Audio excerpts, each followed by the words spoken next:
ओखला में आपने देखा कि अभी 5 दिन पहले एक बच्ची जो 7वें फ्लोर से कूद गई, उसके बाद 5 दिन 4 दिन के अंदर 2 लोगों ने और सुसाइड कर ली। ठीक, तो ये इशू ओखला में अभी का है, कोविड से बड़ा है, उससे पहले भी था, या हमारी नजर में नहीं आता था। भाई तो कभी सो रहा है कभी नहीं सो रहा, मुझे भी पता है कि रात भर मोबाइल चला रहा है। तो वो मोबाइल चला रहा है यूं नहीं सो रहा है, या वो डिप्रेशन एंजाइटी का इशू है, तो कैसे, मतलब इतना घुला मिला चीज है, तो आप कैसे इसको आइडेंटिफाई करेंगे कि ये कंपैरिजन ड्रॉ होने लगता है।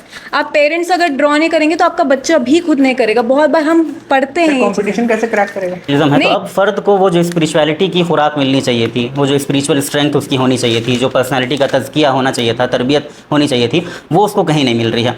तो आप सक्सेसफुल नहीं, मैं सक्सेसफुल, या हम दोनों ही नहीं है, आप सक्सेसफुल नहीं है, तमाम कौन है सक्सेसफुल? तो ये बहुत एक बड़ा इशू है, क्योंकि कई बार जब होता है कि आप एक्सप्रेस नहीं करते, आप बताते नहीं, आप लोगों से बात नहीं करते, वो बातें बहुत बढ़ जाती हैं। अस्सलाम वालेकुम दोस्तों, मैं मोहम्मद गानिम खान ओखला जॉब्स गुरु की नई वीडियो में आपका वेलकम करता हूं। आज आप देख रहे हैं कि मैं एकदम डिफरेंट सेटअप में हूं। मेरे साथ 2 गेस्ट हैं, नमरा जावेद जी हैं और डॉक्टर खान यासिर साहब हैं। ये जो एपिसोड है, मैं अपने व्यूवर्स को बता दूं, ओखला के अंदर मैंने 2-3 दिन पहले भी वीडियो डाला था, आप लोगों तक भी खबर पहुंच गई होगी, जिस खबर ने पूरे ओखला को, या फिर मुझे तो पर्सनली बहुत झंझोड़ दिया एक तरीके से। जो एक बच्ची है थी 4-5 दिन पहले, जो 7वें फ्लोर से कूद गई ओखला हेड पे, तो उसी की कंटिन्यूटी में ये एपिसोड हम शूट कर रहे हैं, जिसके अंदर आज ओखला के अंदर बढ़ रहे सुसाइड्स, ड्रग्स के इश्यूज या दीगर कुछ इस तरीके से इससे रिलेटेड इश्यूज पे हम बात करेंगे नमरा जावेद जी से और खान यासिर साहब से। उसके रिलेटेड ये एपिसोड है, और मेरी रिक्वेस्ट रहेगी आप लोगों से कि अगर आप ये एपिसोड देखेंगे तो कमेंट में अपनी जो प्रॉब्लम्स हैं उनको भी शेयर कीजिएगा, क्योंकि ओखला जॉब्स ग्रुप का वैसे तो जो कोर वर्क एरिया है वो जॉब्स है, लेकिन क्योंकि हमारी एक सामाजिक जिम्मेदारी भी है कि ओखला के अंदर कोई इशू बहुत तेज़ी से बढ़ रहा है तो उसको हम एड्रेस कर सकें। भले ही कितना कदम उठा पाएंगे या नहीं उठा पाएंगे वो बात की बात है, बस उस पर बात करना ज़रूरी है, क्योंकि ये जो इश्यूज़ हैं सुसाइड या ड्रग्स, इस पर बात होनी चाहिए। तो आज हम अपनी सामाजिक जिम्मेदारी as a resident of Okhla जिम्मेदारी समझते हैं कि हम बात करें। और हमारे जो पहले गेस्ट हैं यासिर साहब, डॉक्टर यासिर साहब के बारे में मैं थोड़ा सा तारुफ देता हूँ।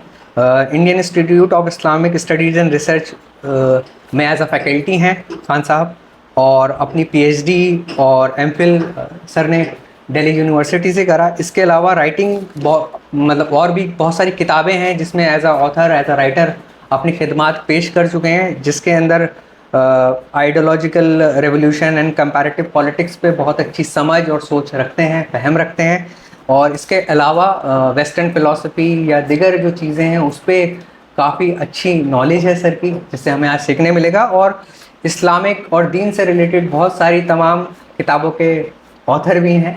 और जब हम बात शुरू करेंगे तो सर से मैं गुजारिश करूंगा कि थोड़ा और अपनी जो आज की मसरूफियात हैं उसके बारे में भी ऑडियंस को बताएं, ताकि आगे की कन्वर्सेशन स्ट्रॉन्ग हो पाएगी, एक रिलेशन बिल्ड हो पाएगा और हमें भी पता लग पाएगा कि क्या सर की मसरूफियात हैं। हमारे दूसरे स्पीकर जो नमरा जावेद जी हैं, जो कि ट्रेंड और एक्सपीरियंस साइकोलॉजिस्ट हैं, एमए और बीए दोनों ही साइकोलॉजी में कराए, क्लिनिकल साइकोलॉजी में। मेन कोटे, main area depression, anxiety, rehab, drugs, यही है नम्रा जी का। और मैं बहुत फ़ख्र से और प्राउडली ये बात एड्रेस करना चाहूँगा कि ओखला में डॉक्टर साहब जैसे, नामरा जैसे लोगों की ज़रूरत है एजुकेशनली या इंटेलेक्ट पॉइंट ऑफ व्यू से। नम्रा जी की और मसरूफियात की अगर बात करें तो रिसर्च में लंदन के बहुत सारे कॉलेजेस हैं, जैसे ससेक्स है, ब्राइटन है, और भी दीगर यूनिवर्सिटीज़ हैं जिसमें आप अपनी खिदमात पेश कर रही हैं। और एक अपना एनजीओ खुद रन भी करती हैं, जिसके अंदर अंडर प्रिविलेज्ड बच्चों के लिए ख़ास तरीके से अपनी खिदमत पेश करती हैं। और अगर प्राइवेट सेशंस या थेरेपी की बात करें तो 18 साल से लेकर 35 साल की उम्र के बच्चों को अलग से थेरेपी की एक्सपर्टीज़ रखती हैं। उसके बाद मैं नम्रा जी से रिक्वेस्ट करूँगा कि खुद इंट्रोडक्शन नाजरीन को देंगे, तो बेटर कनेक्टिविटी और रिलेशन बिल्ड हो पाएगा नाजरीन से, जिससे हम फिर आगे अपने इस एपिसोड को, जो हमारा एक तरीके से ये इंटरव्यू नहीं है, पैनल डिस्कशन है, जिसमें बातों से बात निकलेगी और हम ड्रग्स और सोसाइटी के ओखला के जो इश्यूज़ हैं उस पर बात करने की कोशिश करेंगे। नाजरीन को एक चीज़ और बता दूं लास्ट, उसके बाद मैं गेस्ट से बात करूंगा। यासिर साहब से मेरी रिक्वेस्ट है कि वो इस्लामिक आइडियोलॉजी पे बहुत अच्छी समझ रखते हैं, तो जो ड्रग्स और सोसाइटी के इशूज़ हैं अपना एरिया ऑफ स्पीच उस पर रखेंगे तो बहुत अच्छा रहेगा। और क्योंकि आप क्लिनिकल मेडिकल फील्ड से हैं, आप थोड़े नज़रियात को उससे रखेंगे, बाकी एक नेचुरल कन्वर्सेशन को हम आगे लेके चलेंगे। तो बहुत बहुत शुक्रिया यासिर साहब और नम्रा जी, आप लोग ओखला जॉब्स गुरु के इस एपिसोड में आए और बहुत छोटे से वक्त में आपने टाइम दिया, बहुत बहुत शुक्रिया। तो अब मैं रिक्वेस्ट करूँगा खान जासिर साहब से, प्लीज़ थोड़ा सा नाजरीन को अपनी अभी फ़िलहाल की मसरूफियात के बारे में बताएं और फिर हम आगे कन्वर्सेशन को लेके चलते हैं। नाज़रीन इकराम, अस्सलाम वालेकुम रहमतुल्लाहि व बरकातहू।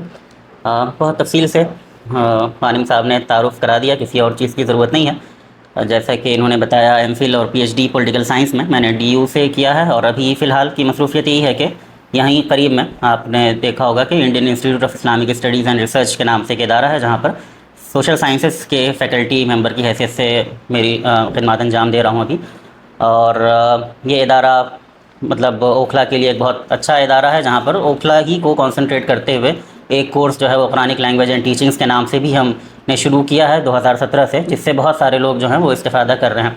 इसके अलावा अबुल फजल एन्क्लेव और दिल्ली की सतह पर जमात इस्लामी की जो सरगर्मियाँ हैं उनसे भी मेरी वाबस्तगी है। तो एक तरह का एक जिस सोशल कमिटमेंट की आप बात कर रहे थे वो भी यानी उस सिलसिले में भी मुख्तलिफ़ किस्म की कोशिशें जारी हैं। तो बाकी बातचीत इंशाल्लाह जी इंशाल्लाह। नम्रा जावेद जी से मैं रिक्वेस्ट करूँगा। जी, तो अस्सलाम वालेकुम सबको। सबसे पहले तो मैं गानिम का शुक्रिया करना चाहती हूँ उन साहब का, क्योंकि ये जो टॉपिक है जो उन्होंने उठाया है वो बहुत ज़रूरी है। क्योंकि काफ़ी टाइम से मैं साइकोलॉजी में मतलब जब पढ़ भी रही थी और मैं जब थेरेपिस्ट भी बनी, तो मैंने देखा कि ओखला में ये काफ़ी कैसा इशू है जो अभी भी उतने उस लेवल पे रेज़ नहीं हुआ है जो बाकी जगह पे हुआ है। और अगर बात की जाए कि मैं अभी क्या कर रही हूँ, तो जैसे उन्होंने बताया कि मैंने अपनी बैचलर्स DU से करी है, फिर masters in clinical psychology Christ university से करी है, फिर अभी एक डिप्लोमा भी करा है जामिया से।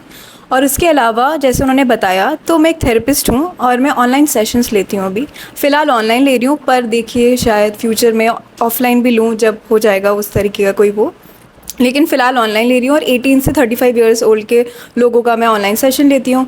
उसके अलावा जैसे कि उन्होंने बताया कि मेरा एक NGO भी है, तो उसमें हमारा जो काम है एक तो यही है कि अंडर प्रिविलेज जो बच्चे होते हैं उनके लिए हम मदद करते हैं, पर उसके अलावा एक और चीज़ है जो हमने उठाई है, वो ये है कि स्कूल में जाके या स्लम में जाके बच्चों को हम वर्कशॉप देते हैं इमोशनल रेगुलेशन पे। इमोशनल रेगुलेशन क्योंकि बच्चों को बहुत मुश्किल होती है कि वो अपने इमोशन को कैसे एक्सप्रेस करें, वो कैसे समझें, और जब वो समझ नहीं पाते अपने इमोशन को तो बता भी नहीं पाते, चाहे वो पेरेंट्स हों चाहे वो अपने दोस्त हों। तो ये हम बचपन से ही कोशिश कर रहे हैं कि उनको अच्छे से अपने इमोशन रेगुलेट करना है, जिससे कि आगे जाके परेशानियाँ ही ना बढ़े, चाहे जैसे कि आपने कहा कि वो सब्सटेंस अब्यूज़ यानी ड्रग्स की हो या एनजाइटी हो, डिप्रेशन हो, तो उसका हम चाह रहे हैं कि पहले से वो चीज़ हम वो कर सकें।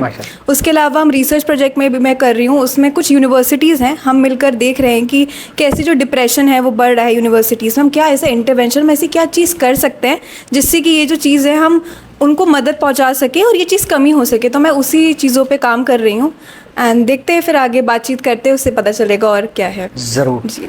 तो कन्वर्सेशन को आगे ले जाते हुए यासिर साहब और आप दोनों के लिए मैं पहले तो एज अ लेमैन ये जानना चाहता हूँ कि ओखला में आपने देखा कि अभी 5 दिन पहले एक बच्ची जो 7वें फ्लोर से कूद गई, उसके बाद 5 दिन 4 दिन के अंदर 2 लोगों ने और सुसाइड कर ली। ठीक, तो ये इशू ओखला में अभी का है, कोविड से बड़ा है, उससे पहले भी था, या हमारी नज़र में नहीं आता था, या इस मसले पे सोसाइट को लेकर हम एज अ साइंस क्या सोचते हैं, साइंस कहाँ तक पहुँची है, इस्लाम के हुज़ूर सल्लल्लाहु अलैहि वसल्लम ने क्या हमें गाइडेंस दी है, या क्या इस्लामिक डॉक्ट्रिन इस पे क्या कहती है। तो व्हाट आई रिक्वेस्ट, आप प्लीज़ थोड़ा सा नाज़रीन को बताएं इसके बारे में। मेंटल हेल्थ, साइकोलॉजिकल हेल्थ अपने आप में एक बहुत अहम टॉपिक है, और कई मरतबा ऐसा होता है कि मुख्तलिफ़ किस्म के जो टैबूज़ होते हैं उसके हवाले से लोग उन पर बात करना नहीं चाहते हैं या उस पर ध्यान देना नहीं चाहते हैं, हालांकि उन पर बात करनी चाहिए और ध्यान देना चाहिए। तो ये तो मैं नहीं कहता कि ये ओखला का कोई बहुत यानी अलार्मिंग किस्म का उस तरह से मसला है, ये दुनिया भर में मतलब इस तरह की चीज़ें हैं। और दुनिया भर में अब बड़े पैमाने पर इसकी तरफ फोकस किया जा रहा है, तवज्जो दी जा रही है, जो कि एक अच्छी बात है। इस मामले में इस्लामिक पर्सपेक्टिव की अगर हम बात करें तो दीन इस्लाम कोई ऐसी चीज़ तो नहीं है अपने आप में जो यानी सिर्फ़ कोई एक रुख हो उसका या किसी एक सब्जेक्ट में वो रहनुमाई कर रहा हो। तो इस्लाम तो अपने आप में एक यानी एक ओवरऑल फ्रेमवर्क ऐसा प्रोवाइड करता है जिसमें आप ज़िंदगी के हर शोबे के बारे में और हर हिस्से के बारे में और हर प्रॉब्लम के बारे में कुछ ना कुछ गाइडलाइन आपको मिलता है। तो अगर इस ताल्लुक़ से हम बात करें तो ये बात होती है कि अगर हम अपने यानी सोचने का रुख ज़रा बेहतर करें और बेहतर गाइडेंस दें, निगेटिविटीज़ को ख़त्म करें मुख्तलिफ़ तरीक़े से, तो इस तरह की प्रॉब्लम्स को बहुत बेहतर अंदाज में सॉल्व किया जा सकता है। होता क्या है कि एक फ़र्द जो मुख्तलिफ़ किस्म की प्रॉब्लम्स में मुब्तला होता है, निगेटिविटीज़ में मुब्तला होता है, तो वो अपने ही अंदर उन प्रॉब्लम्स को लेकर एक तरह से वो जंग लगता रहता है, एक सड़न पैदा होती रहती है और फिर वो लाइलाज हो जाता है और फिर वो मैनिफेस्ट होकर आता है। तो इस तरह के हादसे होते हैं। होना ये चाहिए कि इतना फ्रेंडली माहौल हो घर का, ख़ानदान का, स्कूल का और दीगर जगहों पर कि वो जो सपोर्ट उनको रिक्वायर्ड है वो फ़राहम हो। ऐसा माहौल होना चाहिए तरबियत का कि जो इस्लामी तरबियत होनी चाहिए वो फ़र्द की हो, जो इस्लामिक वर्ल्ड व्यू डेवलप होना चाहिए वो फ़र्द का डेवलप हो, ताकि ये फ़हम लोगों में डेवलप हो सके कि दुनिया की ज़िंदगी की असल हैसियत क्या है, उसमें जो ख्वाहिशात हमने पाली हैं उनकी असल हैसियत क्या है। तो हम उनको इतना इम्पोर्टेंस नहीं देंगे कि थोड़ी सी नाकामी या किसी और चीज़ के नतीजे में हम मतलब इतनी बड़ी गलती और कोताही जो है वो हम करने के चक्कर में पड़ें। तो ये सब डायमेंशंस पे काम होने की ज़रूरत है। हर जगह पर, हर फ़र्द पर, हर महाज पर मेहनत करने की ज़रूरत है ताकि इस किस्म की प्रॉब्लम्स को मतलब जड़ और बुनियाद से ख़त्म किया जा सके। ये इशू ऐसा नहीं है कि हम किसी एक फ़र्द को, किसी इंस्टीट्यूशन को या कहीं पर पिन पॉइंट करके कह दें कि गलती वहाँ है। सही। तो तो मतलब न वो एक फ़र्द का मसला है, न एक ख़ानदान का मसला है, न एक इलाके का मसला है। ये मसला ऐसा है जहाँ पर हर चीज़ पर मल्टी डायमेंशनल तौर पर आपको तवज्जो देनी होगी और फोकस करना पड़ेगा। एक सवाल मन में आ रहा है कि जैसे इस्लामिक डॉक्ट्रिन पे हम बात कर रहे हैं, तो क्या 1400 साल पहले हुज़ूर सल्लल्लाहु अलैहि वसल्लम के टाइम पे भी इस तरह के कोई इश्यूज़ या कोई केसेस या कोई बात आई कि कोई हुज़ूर सल्लल्लाहु अलैहि वसल्लम के सामने आया और उसने बोला कि मैं इस तरह की, ये शब्द नहीं इस्तेमाल हुआ होगा, कोई केस इस तरह का आता है हमारे पास सहाबा की तरफ से? इस तरह का सिमिलर काइंड ऑफ यानी पैरेलल्स ड्रॉ कर सकते हैं हम। मतलब चूँकि जब इल्म आगे बढ़ता है, ज़माना आगे बढ़ता है, कंटेक्स्ट में फ़र्क आता है तो इस्तिलाहात और दीगर चीज़ें बदल जाती हैं। लेकिन हम पैरेलल्स ड्रॉ कर सकते हैं कि अल्लाह के रसूल सल्लल्लाहु अलैहि वसल्लम ने किस तरह से इन चीज़ों को सॉल्व किया। मसलन एक तो इस्लाम का ओवरऑल अप्रोच है कि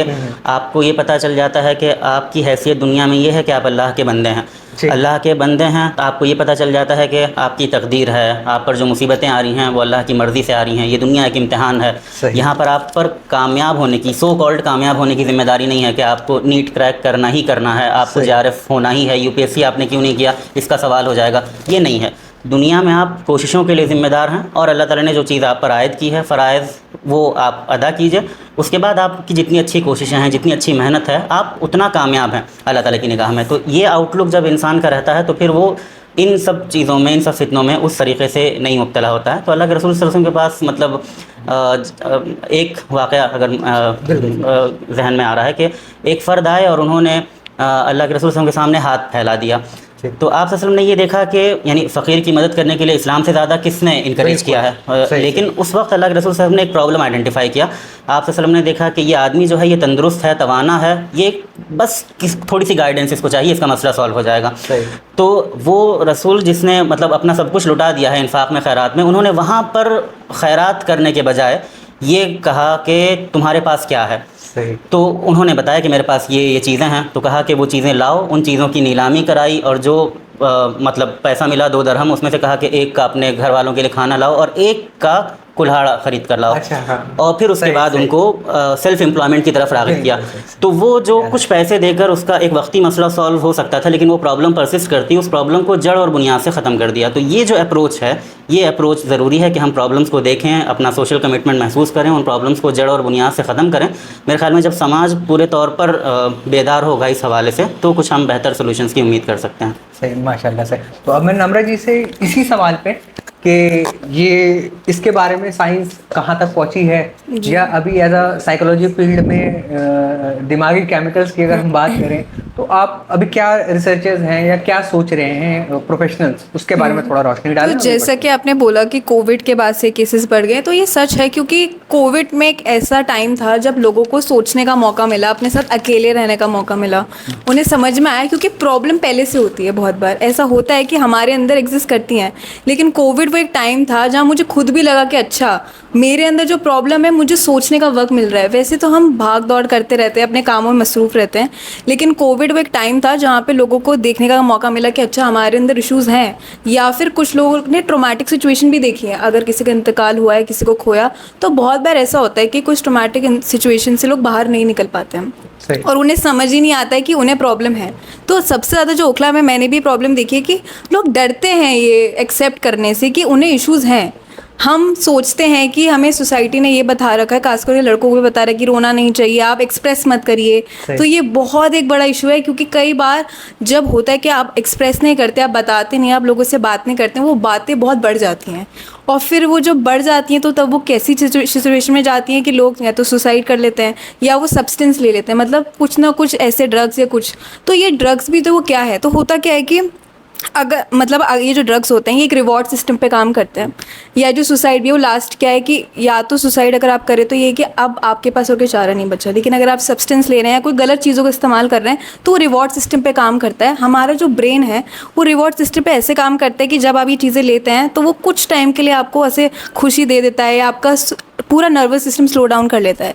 लेकिन हमें तब समझने की ज़रूरत है कि आखिर हमें ये चीज़ यूज़ करने की ज़रूरत क्यों पड़ रही है, ऐसी क्या चीज़ है हमारे अंदर जो हम पहचान नहीं पा रहे हैं, और ऐसी कौन सी वो तरीके हैं जिससे कि हम अपना माइंड उस सब्सटेंस से लेके डिवेट करके कुछ ऐसे जगहों पे अपनी एनर्जी निकालें या चैनलाइज करें या निकालें कि जिससे कि हमें इन चीज़ों की ज़रूरत ना पड़े। और रूट जैसे कॉज की बात कर रहे हैं। रूट कॉज, क्योंकि रूट कॉज ही नहीं पता हो लोगों को। अगर आप किसी से पूछेंगे तो हम ऊपर तो बोलते हैं कि हाँ सब ठीक है, सही। हम लेकिन गुस्सा निकालते हैं लोगों पे, हमारे बिहेवियर्स होते हैं। अगर आप देखिए सुसाइड पर कोई कर रहा है ना, बहुत बिहेवियर जो हम आइडेंटिफाई नहीं करते। वो इंसान खाना नहीं खा रहा है शायद ठीक से, वो सो नहीं पा रहा, वो लोगों से चिड़चिड़ा होकर बात कर रहा है, वो अकेला हो गया है, वो लोगों से दोस्तों से नहीं मिल रहा, वो बात नहीं कर रहा। प्रॉब्लम ये कि आसपास हमारे सारी चीज़ें मौजूद होती हैं, लेकिन हम तभी देखते हैं जब कोई बहुत बड़ा स्टेप ले लेता है, इवन सब्सटेंस के साथ। और जैसे आपने बोला कि जैसे इंस्टाग्राम में जैसे नई चीज़ आ गई, सोशल मीडिया आ गया है, तो जैसे जैसे टेक्नोलॉजी बढ़ेगी लोगों के पास नए नए तरीके हैं दूसरों को देखने के लिए, अपने आप को कंपेयर करने के लिए, तो वो काफ़ी चीज़ें हैं। तो इसी वजह से क्या हुआ कि कोविड के बाद से लोगों को ये चीज़ अवेयर हुए, लेकिन अभी भी वो हेल्प लेने के लिए तैयार नहीं है। वो सोच रहे कि शायद हम इससे वो कर लेंगे, बट मैं बस ये चाहूँगी लोगों से कि अगर इश्यूज़ हैं वो बात करें अपने पेरेंट्स से, एंड वो प्रोफेशनल्स के पास जाएं, क्योंकि ये जो टैबू है इवन ओखला में अभी भी कि थेरेपी, हम ही थेरेपिस्ट हैं। मुझे लोग मेरे साथ वाले बोलते हैं हम थेरेपिस्ट हैं, हम ठीक कर देंगे, पर कई बार आपको अगर लगता है आप थेरेपिस्ट हैं, आप गलत एडवाइस दे देते हैं जो कि और बुरी होती है। तो इससे अच्छा प्रोफेशनल्स से बात करें और अपनी एडवाइसेस वहीं तक रखें जितनी ज़रूरी है। तो यहाँ पे एक सवाल ये आ रहा है, जैसे कि यासिर साहब ने, डॉक्टर साहब ने बताया अभी कि हुजूर सल्लल्लाहु अलैहि वसल्लम के पास एक आदमी आया जी, वो शख्स दुनिया में ऐसे थे कि दो खजूरें दोनों ही किसी को दे दिया करते थे, या खुद भूखे पेट सो जाएंगे लेकिन कोई दरवाजे पे आया तो उसे सब दे देना है। वहां पर उन्होंने ऐसी तदबीर लगाई कि उसकी प्रॉब्लम को समझा और उसको एम्प्लॉयमेंट की तरफ लगाया। ठीक, हम ये मान रहे हैं कि आज के दौर में या उससे पहले भी हुजूर सल्लल्लाहु अलैहि वसल्लम की अंडरस्टैंडिंग वाले शख्स ना कभी आए हैं ना आ पाएंगे, ये मान लिया हमने। आज के टाइम पे इश्यूज हैं, वो आदमी अकेला हो गया, डिप्रेशन, एंजाइटी, XYZ, जब वो कर लेता है तो हम उसे कहते हैं कि भाई आप बात क्यों नहीं करते। मतलब लेट से अगर उसने अटेम्प्ट किया, ये बात क्यों नहीं करता था, बात करता तो हम ये कर लेते, तो फलाना कर लेते। जो एहतियाती तदाबीर जो होती हैं उसके जाने के बाद या कुछ घटने के बाद तो हम कह देते हैं। उससे पहले जब इस तरह का कोई अलार्मिंग साइन हमें दिखे, जैसे कि मोहम्मद सल्लल्लाहु अलैहि वसल्लम ने देखा कि उनके अंदर कुछ साइन है कि वो प्रॉब्लम देने का नहीं है, प्रॉब्लम कुछ और है, तो हम ये साइन कैसे नोट करें जी कि भाई ये साइन, ये अलार्म दे रहा है, ये रेड फ्लैग आ रहा है जी, या तो हमें लग रहा है कि बनावटी कहानी है, तो इसको कैसे आइडेंटिफाई करना है, यहाँ से प्लीज आप बताएं। जी। तो जैसे कि मैंने बोला कि कई बार साइंस हमारे सामने होते हैं लेकिन हम उन्हें अलग नाम दे देते हैं। सही। जैसे कि अगर एक बच्चा है वो खाना नहीं खा रहा या सो नहीं रहा है या वो मतलब चिड़चिड़ा हो रहा है, तो लोग सोचते हैं बदतमीजी कर रहा है, ये बिगड़ गया है। या अगर कोई ले रहा है, सिगरेट ले रहा है, सब्सटेंस ले रहा है, कोई ड्रग ले रहा है, तो हमें लगता है कि ये बिगड़ गया है, लेकिन हमें ये जानने की ज़रूरत है, उससे पूछने की ज़रूरत है आखिर वो जब उस पर आया तो आखिर क्यों, मतलब सिगरेट तो बच्चे स्कूल में मजे के लिए ही पी तो रहे हैं। देखिए उसमें देखिए क्या हो, कई बार देखिए ऐसा मैं क्योंकि बात करती हूँ लोगों से, तो एक तो होता है पेयर प्रेशर, जी। वो अलग हो गया। अगर आपको लगता है कि कोई एक सर्कल है वहाँ जाके ये सब ट्राई कर रहे हैं तो ये एक ट्रिगरिंग पॉइंट है आपके लिए कि वो सर्कल ट्रिगरिंग पॉइंट है, तो आप उनसे दूर रहें। तो वो आपको एक कॉन्शियस चॉइस, मतलब आपको सोच के बनानी है। लेकिन कई बार लोग स्ट्रेस को रिलीव करने के लिए भी लेते हैं। मुझसे काफ़ी लोगों ने बोला है कि जब देखिए अच्छी बात है, ले लो स्ट्रेस कम हो जाएगा, तो काफी बार तो हम क्या करते हैं कि हम डांट देते हैं बच्चों को, अच्छी बात है, वो पहला रिएक्शन होता है, मैं मानती हूँ कि वो आता है। लेकिन उसके बाद रूट कॉज क्या है, अगर कोई चीज़ नहीं कर, अगर कोई घर में ही बैठा है, वो बाहर नहीं जा रहा, उसका अचानक से आप देखेंगे बहुत से लोग ऐसे होते हैं कि जॉब पे काम नहीं होता, उनकी शिकायतें आने लगती हैं, वो लड़ने लगते हैं लोगों से। आपने इधर से लोगों पे गुस्सा निकालने बाहर जाएंगे रिक्शे वाले से या किसी से, मतलब उस पर गुस्सा निकालने लगे क्योंकि वो परेशान है। तो ये ना क्राई फॉर हेल्प होता है। ये जो साइंस हैं, ये होते हैं वो साइंस जो कि हम नज़रअंदाज कर देते हैं। तो अगर हम समझ रहे हैं कि ठीक है ये इंसान अकेला बैठा है या बात नहीं कर रहा, खाना नहीं खा रहा है, इसके सोने का प्रॉब्लम हो रहा है, बहुत बार बार बीमार पड़ रहा है, तो तब हमें आराम से बैठ के एक पॉइंट आता है कि ठीक है हम डांट देते हैं, पर उसके बाद हमें ये अगर सारी जो फैमिलीज़ हैं, जो आपके दोस्त भी हैं, अगर वो आपको बैठा के आपसे पूछें, आपको वो स्पेस दें, क्योंकि कई बार मुझे ऐसा लगता है कि स्पेस ही नहीं देते हम लोग। हम हमेशा चीज़ों को बुरा करने लगते हैं, लेकिन ये नहीं देखते कि आखिर रीज़न क्या है। एक बार वो रीज़न आ गया, उसके बाद आप देख सकते हैं कि आपको प्रोफेशनल के पास जाना है या कोई एक ऐसी चीज़ें जो आप घर में ही सॉल्व कर सकते हैं। कई बार ऐसा होता है प्रोफेशनल की होती है, फिर बहुत बार लोग वहाँ गलती कर देते हैं। वो कहते हैं कि तुम जाओ वॉक पे जाओ, खाना पीना खाओ, अच्छे से रहो, सही हो जाओगे, पर कई बार वो चीज़ नहीं होती। तो तब हमें ज़रूरत है कि हम प्रोफेशनल के पास जाएं, थेरेपी लें, या वो लोगों के पास जाएं जो इसके स्पेशलिस्ट हैं। और साइन इसके दिखते हैं बट हम लोग नेग्लेक्ट कर देते हैं, बहुत नेग्लेक्ट करते हैं। मैंने खुद भी देखा है कि हम सब नेग्लेक्ट करते हैं, और काफ़ी लोगों को पता ही नहीं होता कि ये साइंस उस चीज़ की भी वहाँ तक जाती नहीं हमारी सोच, और सोच तब जाएगी जब हम इसको एक आम चीज़ बनाएंगे मेंटल हेल्थ को। क्योंकि अभी तो सिर्फ हम देखते हैं कि चोट लग गई, अच्छा खून निकल रहा है, अच्छा ठीक है, उसको दर्द हो रहा है, लेकिन अंदर की चीज़ें अलग तरीके से दिखती हैं, तो वो देखना बहुत ज़रूरी है। तो यासर साहब आप बताएं कि हम जो वैसे बताया है, क्योंकि साइन ऐसा नहीं है कि वो बहुत सिवियर लेवल पे दिख रहा है। मेंटल इलनेस की अमूमन हम जितनी भी, क्योंकि बहुत मटेरियल इंटरनेट पे अवेलेबल है, सब लोग अमूमन मोटी मोटी यही बात कहते हैं कि वो खा नहीं रहा, सो नहीं रहा, sleep cycle, circadian rhythm, REM, rapid eye movement, और ये सब मतलब इंटरनेट पे बहुत मटेरियल पड़ा है इस पर। लेकिन पॉइंट इज, मुझे लगता है वो बैटमैन ना दूसरे के घर में आता है, मेरे घर में नहीं आता। तो मेरे घर में अगर एक है तो छोटा भाई तो कभी सो रहा है कभी नहीं सो रहा, मुझे भी पता है कि रात भर मोबाइल चला रहा है। तो वो मोबाइल चला रहा है, यूं नहीं सो रहा, या वो डिप्रेशन एंजाइटी का इशू है, तो कैसे, मतलब इतना घुला मिला चीज़ है, तो आप कैसे इसको आइडेंटिफाई करेंगे कि ये, इसको हम समझें कि भाई ये कोई इशू की तरफ जा रही है बात, ये एक ऐसा जवाब मिल सके कि कोई भी समझ सके कि यार ये 10 के स्केल पे देखें तो ये 1, 2, 3 की स्टेज पे है अभी। जी, इसमें एक बात जो इम्पॉर्टेंट है वो ये कि बीमारी हो और तब हम इलाज करें, इस अप्रोच के बजाय मेरे ख़्याल में माहौल को बेहतर बनाने पर ज़्यादा फोकस करना चाहिए। वो जो कहते हैं कि prevention is better than cure. बिल्कुल। तो हम लोग अपने घर का, ख़ानदान का, समाज का, माशरे का माहौल को ऐसा बनाएं कि वो अपने आप में एक क्रिएटिव और इस्लामिक माहौल वो हो। तो फिर उसमें आप यानी एक ऐसे माहौल में जहाँ पॉजिटिविटीज़ की ज़्यादा गुंजाइश है, वहाँ पर नेगेटिविटीज़ जो हैं वो कम राह निकाल पाती हैं। मैं नहीं कह रहा हूँ कि प्रॉब्लम एकदम जड़ से ख़त्म हो जाएगी, लेकिन ये कि वो जितनी वाइडली प्रेवलेंट है आज की दुनिया में, उसका रीज़न ये है कि बहुत सारी चीज़ें जो हमारे पास थी वो ख़त्म हो रही हैं, जो एक कोपिंग मैकेनिज़्म जिसको आप कह सकते हैं। मसलन ये कि आप देखते हैं कि घर ख़ानदान के लोग कितने अच्छा बाहम घुले मिले रहते थे, मिलजुल के खाना खाते थे, दादी कहानी सुनाती थी, अम्मी अब्बा बैठा के नसीहतें कर रहे हैं, मतलब साथ में बैठ के होमवर्क कर रहे हैं। तो ये सब वो चीज़ें हैं जहाँ पर फ़र्द को अपनी बातें शेयर करने का मौका है। एक चीज़ बस ऐड करना चाह रहा हूँ, इस जगह पर क्या हमको वो 3-4 परिवार एक जगह रहें वो ज़्यादा अच्छा है, या छोटे छोटे परिवार अलग हो जाए? मतलब ये अलग बहस है। मतलब ये कि मैं कहना चाह रहा हूँ कि क्या इसका भी असर है? मैकेनिज्म जो होना चाहिए वो ऐसा होना चाहिए कि वो जो नीड थी वो पूरी हो। अब वो जॉइंट फैमिली के ज़रिए पूरी हो, वो न्यूक्लियर फैमिली के ज़रिए पूरी हो, वो हर हफ्ते दादी के घर जाके पूरी हो या मामू मानी के घर जाके, मतलब वो नीड पूरी होनी चाहिए। इस पे मेरा फोकस है फ़िलहाल, क्योंकि कई मरतबा वो वाली चीज़ें मजबूरियाँ हो जाती हैं, तो उन पर जाने के बजाय इस नीड का ख्याल रखना ज़रूरी है। तो ये चीज़ें नेचुरली हो रही होती हैं। अब तज़ाद ये डेवलप हो गया है वहाँ पर कि सोशल मीडिया आ गया है, दुनिया ग्लोबल विलेज बन गई है, लेकिन फ़र्द के अकेलेपन में इजाफा हुआ है, सही। फ़र्द की तन्हाई में, फ़र्द के डिप्रेशन में, फ़र्द की एंग्जाइटी में इजाफा हुआ है। तो अब वो दुनिया भर से कनेक्टेड है। पहले 5 दोस्त होते थे, अब 5000 हैं, लेकिन वो 5 असली दोस्त थे, ये 5000 नकली तो मैं नहीं कहूँगा, लेकिन ये कि वो बहुत सुपरफिशियल दोस्त हैं। तो वो जो वो तो सिर्फ फॉलोअर और सब्सक्राइबर हैं। जी, तो वो जो ज़रूरत 5 दोस्तों से पूरी हो जाती थी, वो अब 5 और 10 हज़ार से भी पूरी नहीं हो रही है। सही। तो ये रीज़न है जिसकी वजह से कुछ नए चैलेंजेस पैदा हो गए हैं, और उन चैलेंजेस को हल करने का यही तरीका है कि मसलन ये कि हम सोशल मीडिया का अगर इस्तेमाल कर रहे हैं तो इस बात पर ध्यान दें कि वो इस्तेमाल कितना प्रोडक्टिव है। हमारी नई नस्ल इस्तेमाल कर रही है, हर 10-5 साल के बच्चे के हाथ में मोबाइल है, क्या ये ज़रूरी है? पेरेंट्स इस बात का जायज़ा लें। वो जो यूज़ कर रहे हैं उस मोबाइल का, तो वो क्रिएटिव यूज़ है कि तालीमी यूज़ है, एजुकेशनल यूज़ है, आप इसको गाइड करें। आप सोच रहे हैं कि आपकी पेरेंटिंग आसान हो रही है कि बच्चे को मोबाइल दे दिया, लेकिन उसके कितने लॉन्ग टर्म उसकी पर्सनैलिटी पर असरात हो रहे हैं, इस पर आप ध्यान नहीं दे रहे हैं।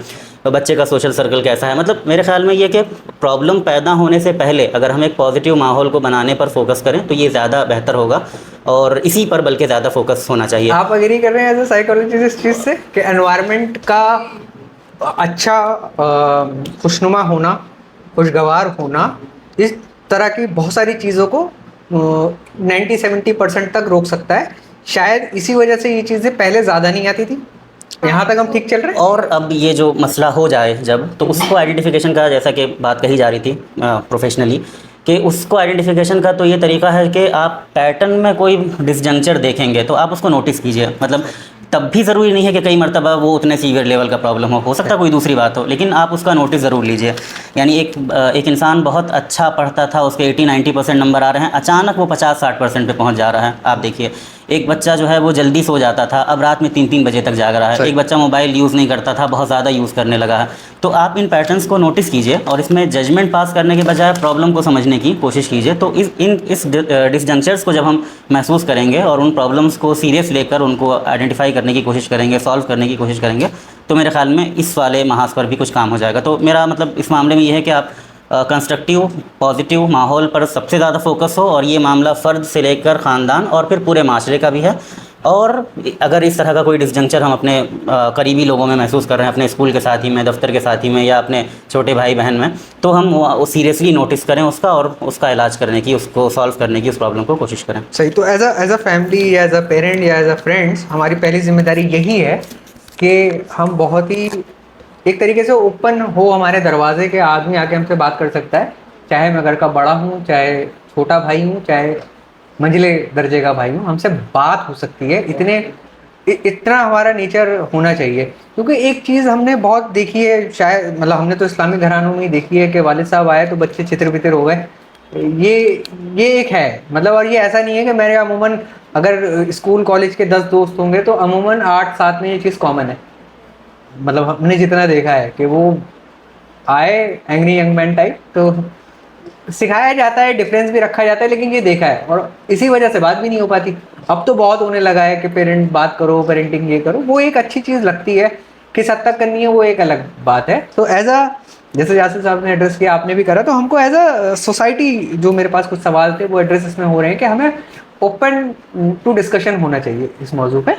ये चीज़ें कुछ ऐड करें। हाँ, एक और चीज़ कहती है, जैसे आपने बोला था कि ये साइन, जैसे आपने बोला कि वो सो रहा है, वो अब कभी भी लेट सो रहा है, मुझे कैसे पता चलेगा। तो इसमें 3 चीज़ें देखनी होती कि कंसिस्टेंसी कितनी है, मतलब कोई भी बिहेवियर कितना कंसिस्टेंसी हो रहा है। फॉर एग्जांपल अगर जैसे हम डिप्रेशन की बात करें तो उसमें अगर ये सारी चीज़ें, एक नहीं पर कम से कम 3 से 4 चीज़ें अगर 2 हफ्ते उससे ज़्यादा हो रही हैं तो वो अलार्मिंग साइन है। एंजाइटी डिप्रेशन कुछ स्टेजेस है इसकी, कैसे?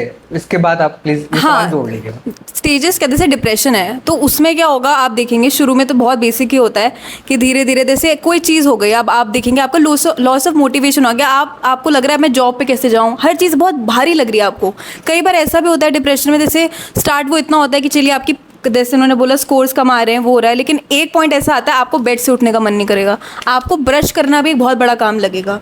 तो ऐसा भी होता है, मतलब छोटी छोटी चीज़ें, बहुत बेसिक तो ये छोटी काइल ही नहीं है जो हम आजकल लोगों को कह रहे तो हैं। बहुत बार ऐसा होता है कि कई बार लोग लगा मुझे भी सोचते हैं कि नहीं, मतलब वो फिर ये होता है ना कि आपको मतलब काफ़ी चीज़ें, जैसे मैंने आपको बोला फैक्टर है, सही। मतलब एक चीज़ से अगर आप देखेंगे तो आपको पता नहीं चलेगा, पर अगर 4-5 चीज़ें हो रही है और आप देख रहे हैं बहुत टाइम से आप नाउम्मीद हैं, आपको मोटिवेशन नहीं मिल रही, आपका मन कर रहा है बस मैं बैठ जाऊँ, आप मन में सोच रहे काश ये चीज़ कैंसिल हो जाए, मेरे को ना जाना पड़े, या मैं कैसे उठूँ आज सुबह, आपको पता है आपको काम है लेकिन आप उठ ही नहीं पा रहे, क्योंकि कुछ तो अंदर है आपके जो आपको शायद समझ में भी नहीं आ रहा, लेकिन आप बस ऐसा फील कर रहे हैं मैं कुछ नहीं कर पाऊंगा। और अगर आप एंजाइटी की बात करें तो आसान भाषा में जो लोग समझते हैं, जो वो आके भी कहते हैं जैसे डॉक्टर्स के पास ओपीडी में कि घबराहट हो रही है, तो मतलब आप परेशान है, आपको नहीं पता किस चीज़ से, आपको लग रहा है कुछ तो गलत हो जाएगा, कोई कुछ गलत हो जाएगा, कोई बाहर गया कुछ हो जाएगा या मेरे साथ कुछ हो जाएगा, तो आप बहुत, आपका जो दिमाग है वो एकदम दौड़ रहा है और बहुत सारे ख्यालात आ रहे हैं और आपको ऐसा लग रहा है, कभी कभी ऐसा भी होता है लोगों के कुछ फिजिकल सिम्टम्स होते हैं, हाथ कांपने लगते हैं, बहुत पसीना आ रहा है उन्हें, दिल की धड़कन बढ़ गई है पल्पिटेशन टाइप बहुत ज़्यादा, तो ऐसे ऐसे वो होते हैं और ये होता है बहुत बार होता है। तो कोई भी डिजीज़ या हम डिसऑर्डर सिर्फ तभी बोल सकते हैं जब वो बहुत रेपिटेटिव आप देखें और काफ़ी देखें। और एक और चीज़ बहुत ज़रूरी, डिसऑर्डर तभी वो कहलाएगा, एक तो वो रेपिटेटिव है और वो आपके एकेडमिक्स, आपकी जॉब, आपकी डेली लाइफ और आपके पर्सनल रिलेशनशिप, अगर आप देख रहे हैं कि आपकी जो प्रॉब्लम हो रही है इसकी वजह से आप लोगों से अच्छे से बात नहीं कर पा रहे, उनसे मिल नहीं पा रहे, अकेले रहने लगे, तो जब ये सारी चीज़ें इफेक्ट होने लगे तब है कि हाँ कोई बड़ा मसला है और तब आपको जाके प्रोफेशनल हेल्प लेनी है, तो ये चीज़ वो है। सही। तो यहाँ तक अभी हम चले हैं कि साइकोलॉजी, साइंटिफिक टेम्परामेंट क्या कहता है, इस्लाम क्या कह रहा है, लाइफ स्टाइल का क्या रोल है, या हमको एज ए सोसाइटी क्या करना चाहिए, इसमें कहीं ना कहीं एक चीज़ है जो टर्म है सक्सेसफुल, ये बहुत इशू है कि आप सक्सेसफुल हैं, मैं सक्सेसफुल हूँ, या हम दोनों ही नहीं हैं, आप सक्सेसफुल हैं या तमाम, कौन है सक्सेसफुल।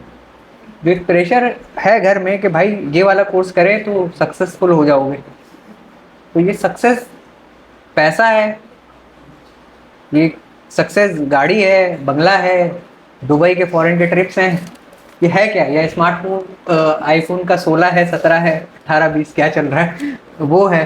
तो डॉक्टर साहब, पहले यासिर भाई मैं आपसे ये पूछूंगा कि ये सक्सेस को कैसे डिफाइन कर रहे हैं, या ये एक सब्जेक्टिव मैटर है या ऑब्जेक्टिव मैटर है, या ये मैटर ही नहीं है, ये क्या है, क्या है ये? जो बात मैंने की थी यानी इस हवाले से कि सोच, वहाँ बहुत सारे मसले इस्लाम जिनको हल कर रहा है, उसमें एक ये वाली सोच भी है। यानी ऐसा नहीं है कि सक्सेस के ताल्लुक़ से जो मिसकंसेप्शंस मैं उनको कहूँगा, क्योंकि अगर कोई इंसान ये सोच रहा है कि उसकी तरह हो जाना, यानी किसी की तरह हो जाना मेरी सक्सेस है, ये एक प्रॉब्लम है अपने आप में। दौलत इतनी मकदार में हो जाना, ऐसा घर हो जाना, ऐसी गाड़ी हो जाना, मतलब उसका मतलब ये है कि आपने सक्सेस का कोई एक ख़ुद साख्ता पैरामीटर डेवलप किया है, एक अपने से एक डेफिनेशन बना ली है, और फिर वो डेफिनेशन जब आप पूरी नहीं कर रहे हैं तो ऑब्वियस बात है कि फिर आप अपने आप को कमज़ोर समझ रहे हैं, एहसास कमतरी में जा रहे हैं, इन्फीरियरिटी कॉम्प्लेक्स से लेके फिर वो पूरा जो साइकिल अभी बात हो रही थी वो शुरू हो जा रहा है। जी, मैं पहले जाना चाह रहा हूँ करीबन 1400 साल पीछे, क्या उस टाइम पे भी ये होता था कि इसके पास इतने ऊँट हैं, घोड़े हैं, मेरे पास होने चाहिए? उस टाइम का तो सक्सेस का मेयार, मतलब अगर हम मटेरियलिस्टिक चीज़ों से बात करें तो अगर उससे कुछ चीज़ याद आए तो आप इसी ज़िम्नन बता दीजिए। मतलब वो यही है कि दौलतमंद होना, इसको सक्सेस समझना, ये गलतफहमी इंसान को पहले भी रही है। तो अब उस गलतफहमी में जो आज की दौलत है, हमें आज ये लग रहा है जो ज़माने की दौलत थी वो ज़माने का मसला था।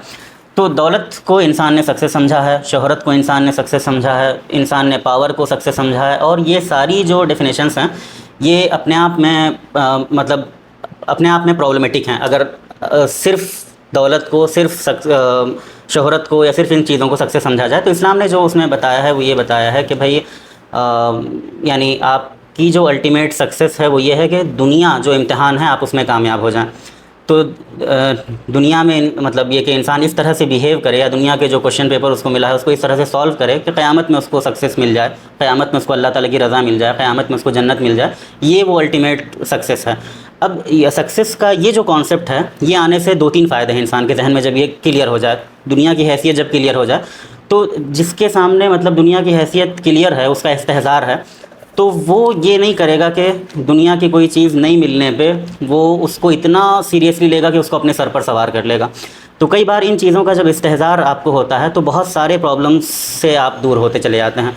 और कई प्रॉब्लम्स का सलूशन ये होता है कि वो इस्तेहज़ार आपको कराया जाए फिर से, कि देखो भाई अल्टीमेट सक्सेस वो है, तुम्हारे इख्तियार में ये है कि तुम मेहनत कर लो, तुम्हारे इख्तियार में ये है कि तुम अपना 100% दे दो। लेकिन दुनिया की वो चीज़ तुमको हासिल हो जाएगी ये ज़रूरी नहीं है। दुनिया में बहुत सारे लोग ऐसे दौलतमंद हैं जो अपने आप में तुमसे ज़्यादा बेवकूफ़ हैं, तुमसे कम पढ़े लिखे हैं, लेकिन अल्लाह ताला ने उनको दौलत का एग्ज़ाम दिया है तो वो दौलतमंद हैं।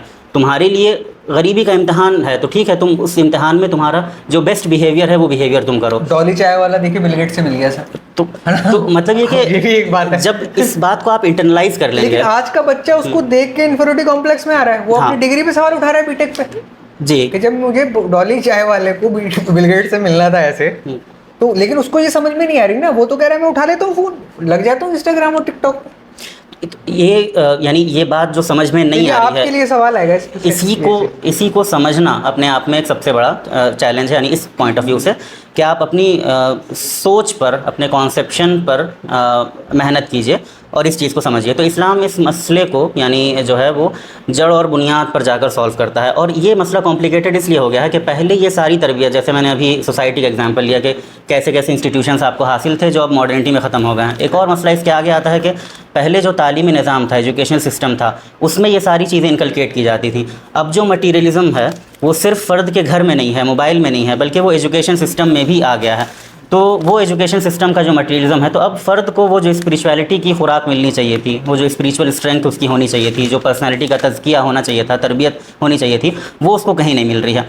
तो अब जब वो कहीं नहीं मिल रही है तो एक ऐसा वॉइड क्रिएट हो जा रहा है जिसमें ये सारे नेगेटिविटीज़ एक दूसरे को रीइंफोर्स कर रही हैं, और फिर उसमें से कुछ लोग किसी स्टेज पर जाकर कंट्रोल कर लें अपने आप को, लेकिन कुछ लोगों के नज़दीक ये प्रॉब्लम बिल्कुल आउट ऑफ बाउंड हो जा रही है। इस तरह से ये मसला सीवियर हो जा रहा है। नेगेटिव थॉट्स आते हैं या पॉजिटिव आते हैं, उनको अगर बहुत क्या कहते हैं, बहुत ही कम टाइम में अगर सॉल्व करना है हमको, तो कोई खासा तरीका है हमारे पास इस्लामिक पॉइंट ऑफ व्यू से? मसलन दो मिसालें अगर मैं शेयर करूं कि ये कहा गया कि आप गुस्सा एक इंसान का जज्बा है, और तो कहा गया कि जब आपको गुस्सा आ जाए तब आप इस बात पर ज़्यादा ध्यान दीजिए कि आप क्या बोल रहे हैं, क्योंकि उस वक्त आपके बहकने के और कुछ ऐसा बोलने के जिस पर आप बाद में पछताएं ज़्यादा इम्कान है। तो ठहर जाइए, खड़े हैं तो बैठ जाइए, बैठे हैं तो लेट जाइए, कोशिश कीजिए कि वज़ू करिए, मतलब टालिए, उस वक्त कोई एक्ट करने की कोशिश मत कीजिए। तो ये अपने आप में एक इस्लामिक एतबार से एक साइकोलॉजिकल गाइडलाइन है कि आप एक वल्नरेबल सिचुएशन में हैं, आप उस वक्त अपने आप को कंट्रोल कीजिए। ये बताया गया है कि आप नमाज आपकी बुराइयों को दूर करती है, आप नमाज़ पढ़िए। तो आप नमाज़ पढ़ रहे हैं, आप अल्लाह ताला से क़रीब हो रहे हैं। आप कुरान पढ़ रहे हैं, आप जान रहे हैं कि मुख्तलिफ़ मौक़ों पर आपका इमोशनल और मोरल बिहेवियर क्या होना चाहिए। तो ये चीज़ें आपकी पर्सनालिटी को अंदर से मतलब आप ऐसा स्ट्रॉन्ग बनाती हैं। मतलब वो जो कहा जाता है ना कि साइंटिफिक बात है कि वायरस हर जगह मौजूद है, सही। ये आपका इम्यून सिस्टम है जो आपको उस वायरस से बचाता है। आप सारे वायरस को दुनिया में से ख़त्म करने की कोशिश करेंगे, आप कामयाब नहीं होंगे। आपको अपना इम्यून सिस्टम मजबूत करना है। तो दुनिया में ऐसे हालात आएंगे कि वो सो कॉल्ड डिप्रेसिव हालात हैं। आपको एग्ज़ाम में कभी नंबर कम मिल जाएंगे, आपकी जॉब कभी चली जाएगी, आपको बॉस डांट देगा, आपके अम्मा बाप से खुश नहीं होंगे, ये मुख्तलिफ़ चीज़ें होंगी। आपको अपना जो मोरल इंटीग्रिटी है वो ऐसी मेंटेन करनी है कि इन हालात का आप मतलब इन हालात से आप कॉम्बैट कर सकें, इन हालात का चैलेंज के साथ मुकाबला कर सकें। जब वो इम्यूनिटी मुतासिर होगी तो आप उन हालात को अपने ऊपर हावी कर लेंगे और फिर वो एंग्जाइटी और डिप्रेशन के साइकिल में चले जाएंगे। तो मेरा जो फोकस है वो उस इम्यूनिटी को बिल्डअप करने पर है। और आप अगर इस्लामी तरबियत के पूरे साइकिल को अडॉप्ट करने की कोशिश करते हैं फ़र्द समाज के लेवल पर, तो फिर उस इम्यूनिटी को डेवलप करने में आप किसी न किसी हद तक कामयाब होंगे इंशाल्लाह। सही, इंशाल्लाह। तो नम्रा जी सेम सवाल आपसे कि यही चीज़, एक तो निगेटिव और पॉजिटिव जो थॉट्स हैं वो, और उससे पहले जो हमारा सवाल था कि भाई कामयाबी है क्या, और मतलब पैसा है, दौलत है, शोहरत है, या XYZ कोई मटेरियलिस्टिक चीज़ का होना है या नॉन मटेरियल चीज़ भी, तो उस पर थोड़ा दोनों को एक साथ आप बताएं, क्योंकि ज़िम्नन बात है। जी, तो सबसे पहले तो आजकल ये सोशल मीडिया पे हम बहुत ही वक्त लगाते हैं। मुझे लगता है कि एक तो लिंक्डइन हो गया, एक सोशल मीडिया हो गया। तो होता क्या है कि जब हम बहुत वक्त इस पे लगाते हैं और ये सोचते हैं कि अब जो ये बंदा कर रहा है, जो भी इंसान कर रहा है, हम भी करें, तो हमारे लिए एक पॉइंट पे ऐसा होता है कि हम जो चीज़ हम कंज्यूम करते हैं, हम जो चीज़ देखते हैं ना, उसका बहुत हमारे ब्रेन पे इफेक्ट पड़ता है। आप देखिएगा, अगर एक स्टडी हुई थी, एक स्टडी थी रिसर्च में, जहाँ पे बच्चों को एक ऐसे शो दिखाया था, छोटे बच्चों को। तो जब उन्होंने ये देखा ना कि वो मारपीट हो रही है, तो बाद में जब एक्सपेरिमेंटर ने देखा, तो जो बच्चों ने वो पिक्चर नहीं देखी थी जिसमें गुस्सा दिखाया जा रहा था, वो ठीक थे, लेकिन जिन्होंने वो देखा कि वो गुस्सा हो रहा है वो बाद में बहुत ज़्यादा गुस्सा करने लगे, एग्रेशन हो गया। Violent. तो हम जो कंज्यूम करते हैं ये एक पॉइंट पे हमारी जिम्मेदारी है, हमें पहले तो आइडेंटिफाई करना है। अगर मुझे लग रहा है कि ठीक है मेरी जो सक्सेस की है वो जो डेफिनेशन है वो बदलती जा रही है, लेकिन लोगों का तो मी टाइम है ना, ये सोशल मीडिया, वो हाँ, तो कहते तो हैं आप कि मैं उसको cheap regulate कर entertainment नहीं ले रहा, सकते मैं तो मी टाइम है, आप मैं तो रेगुलेट कर सकते हैं ना। टेक्निकल चीजें नहीं क्यों देखूं, ये तो मेरा एंटरटेनमेंट का टाइम आप रेगुलेट कर सकते हैं। मान लीजिए आपके दिन में 24 घंटे हैं, आपने काम कर लिया, सब कर लिया, अब आपकी चॉइस है कि आपको 1 घंटा उस पर बिताना है, 15 मिनट बिताना है, और एक और चीज़ ज़रूरी है कि आप क्या ये इंटरटेनमेंट के लिए सच में कर रहे हैं या आप इसको रियलिटी समझ रहे हैं। कई बार हमें ऐसा लगता है, खुद सोशल मीडिया के लोगों ने बोला है कि जो हम दिखा रहे रियलिटी नहीं है, ये सिर्फ हमारा एक्ट है। कुछ लोग कंटेंट के लिए करते हैं, तो काफ़ी ज़्यादा यूथ जो समझ ही नहीं पाता है कि ये सिर्फ एंटरटेनमेंट के लिए लेते हैं। हम क्या करते हैं, हम सोचते हैं एंटरटेनमेंट के लिए लेंगे, पर एक पॉइंट आता है हम उसको इतना ज़्यादा फॉलो करने लगते हैं कि हम वही चीज़ों से अपने आप को कंपेयर करने लगते हैं। एक्सेप्टेंस नहीं है इस चीज का। तो हमें टाइम बनाना पड़ेगा, खुद को टाइम चेक दीजिए। मैं दिन में 15-20 मिनट ही करूँगा और उससे ज़्यादा नहीं करूँगा, क्योंकि मुझे पता चल चुका है कि ये मुझे इफेक्ट कर रहा है। तो कहीं ना कहीं आपकी पर्सनल रिस्पॉन्सिबिलिटी आ जाती है। जैसे एक वक्त था जब मुझे लग रहा था, मैं लिंक्डइन देख रही हूँ बहुत ज़्यादा, सबकी अकम्पलिशमेंट्स देख रही हूँ, तो मुझे भी लग रहा था ठीक है शायद मैं कहीं ना कहीं कंपेयर करूँ, शायद सक्सेस वही होगी अगर मैं इस कोर्स में चली गई हो गई। तो तब मैंने अपने आप को उन चीज़ों में स्पेंड करा, अपनी फील्ड के उन चीज़ों स्पेंड करा जो मेरे लिए ज़रूरी थी। एक तो पर्सनल गोल बनाना बहुत ज़रूरी है, ये समझना कि मेरा पर्सनल गोल उस इंसान के पर्सनल गोल से अलग है, उसके फील्ड का अलग गोल है, मेरे फील्ड का अलग गोल है। सब्जेक्टिव मैटर है, बहुत सब्जेक्टिव आपके अलग हो सकती है, मेरे अलग हो सकती है। हाँ वही, तो ये समझने की ज़रूरत है। और एक और बात है, कई बार मैं देखती हूँ कि हम कहीं डिस्कशन में जाते हैं, कहीं पे भी फैमिली फंक्शन में, तो कई बार ऐसा होता है पेरेंट्स भी बोल देते हैं कि मतलब अगर ये कर लिया आपने तो आप सक्सेसफुल है। तो शायद उनको भी समझने की ज़रूरत है कि हर बच्चा अलग है, तो उसकी सक्सेस भी अलग है। तो अगर वो ये चीज़ समझेंगे तो बच्चा भी वही लेगा। क्या होता है ना, बच्चे अपने माँ बाप से, इमिटेशन एक कॉन्सेप्ट होता है, ये ऑब्जर्वेशनल लर्निंग होती है, मतलब अपने माँ बाप से देख देख के समझते हैं। तो अगर आप एज अ पेरेंट भी बार बार ये बोलने लगे कि देखिए अगर आपने उसके बच्चे ने ये कर लिया, अगर तुमने ये कर लिया तभी तुम सक्सेसफुल हो, तो ये बहुत गलत अप्रोच है। आप उसे यही समझाइए कि देखो तुम्हारे फील्ड में जो तुम कर रहे हो, जितने भी स्टेप्स ले रहे हो, वो तुम्हारे लिए सक्सेस है, वो इंसान कुछ और करे वो इसके लिए सक्सेस है। काफ़ी बार ये मेरी भी पेरेंट्स से बात होती है कि कैसे हम कहीं जाते हैं तो कंपैरिजन ड्रॉ होने लगता है। आप पेरेंट्स अगर ड्रॉ नहीं करेंगे तो आपका बच्चा भी खुद नहीं करेगा। बहुत बार हम पढ़ते हैं, कंपटीशन कैसे क्रैक करेगा? नहीं कंपटीशन पर अलग चीज़ आ गई ना। मान लीजिए ज़रूरी नहीं है कि अगर हमें कोई कंपटीशन क्रैक करना है तो हमें कंपैरिजन ड्रॉ करना पड़े। अंदर से जो दो तरह की मोटिवेशन होती है, होती है इंटरनल मोटिवेशन जो अंदर से आती है, एक आती है कुछ वक्ती, लेकिन जो वक्ती मोटिवेशन होती है वो ख़त्म हो जाती है, क्योंकि वो एक स्पेसिफिक टाइम के लिए। अगर मैं चाहूँगी कि मुझे ये चीज़ क्रैक कर लूँ, मैं उस पर मेहनत करूँगी, पर अगर मैंने इसलिए कोई चीज़ करी कि मेरे माँ बाप ने बोला एक वक्त तो मैं खुशी खुशी कर लूँगी, उसके बाद क्या होगा, मैं परेशान होने लगूंगी क्योंकि मैंने अपने लिए नहीं किया, किसी और के लिए किया। तो हमें ज़रूरी है कि हम एक्सटर्नल मोटिवेशन यानी कि बाहरी चीज़ों से ज़्यादा देखें कि हमें क्या करना है, और एक पर्सनल गोल बनाएं अपना, क्योंकि जब तक हम वो नहीं करेंगे हम वही करते रहेंगे जो हमें और बोल रहे हैं। मतलब इसने आज ये कहा मैंने वो करा, उसने कल कहा वो करा। इसके कंटिन्यू में एक सवाल आ रहा है कि फॉर एग्जांपल आजकल के बच्चे, क्योंकि मैं खुद रिक्रूटमेंट इंडस्ट्री में हूँ 14 साल से, ग्रेजुएशन कर ली है, मास्टर्स कर लिया है, क्यों करा है यही नहीं पता, क्योंकि उन फील्ड के हम नहीं है। अगर मैं उनसे उस पर बात करता हूँ, उन्होंने करी है मास्टर्स एजुकेशन, ग्रेजुएशन भी करी है, उनसे ज़्यादा नॉन उसका फील्ड होने के बाद अल्हम्दुलिल्लाह हमें पता है उसके बारे में, थोड़ा बोड़ा बिट एंड पीसेस में। वो करके आए हैं उस फील्ड से, उन्हें उसके बारे में पता नहीं।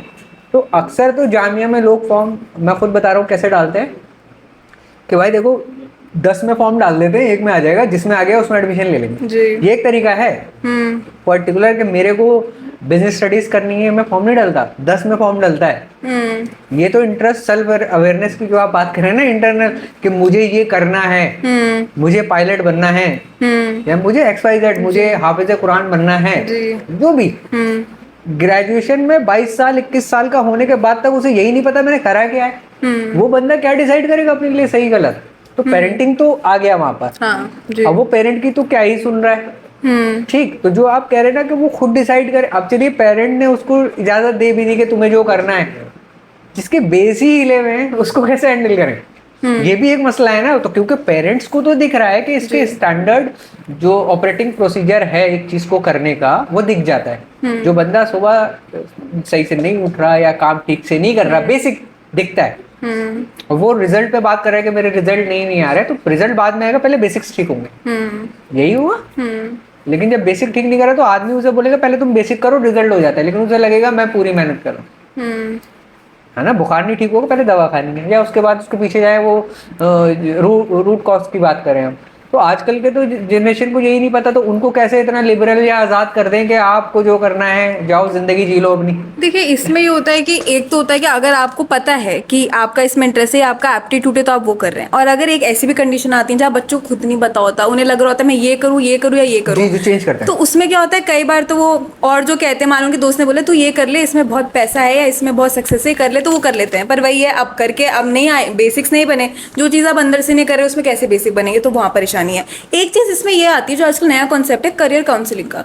तो कुछ काउंसलर होते हैं वो आपके साथ बैठते हैं, वो आपको ऐसी चीज़ें देते हैं, ऐसी इन्वेंट्रीज देते हैं जहाँ पे आप उनके साथ बैठ के डिसाइड कर सकते हैं बहुत सारे ऑप्शंस, मान ली 5-6 ऑप्शंस, कि इसमें आपका एप्टीट्यूड है, इसमें आपका इंटरेस्ट भी है, अब आपको क्या करना है। तो वो आपको बताएंगे नहीं कि आप ये करिए, लेकिन वो आपके ऊपर छोड़ देंगे। तो ये एक टेक्निक है जो कोई वो करना चाहे, और अगर ये भी आपको लग रहा है नहीं अब हर कोई करियर काउंसलर के पास नहीं जाएगा, तो फिर आप अपने फैमिली के साथ ये डिस्कशन मीटिंग करिए जहाँ पे आप प्रोज एंड कॉन्स देखिए हर चीज़ का।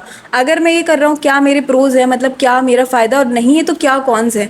होता क्या है ना, कई बार हम लोग बैठ के अपने साथ ही डिस्कशन नहीं करते हैं, बैठ के लिखते नहीं हैं कि क्या इस चीज़ के प्रोज है, क्या कॉन्स है, क्या इसका फ्यूचर है, क्या मेरा इंटरेस्ट है, नहीं है। हम क्या करते हैं, हमें लगता है हमें कोई हेल्प कर दे आके, मतलब कोई बोल दे कि आपने आके मुझे बोला इसमें पैसा भी है, अच्छा आप कर लो।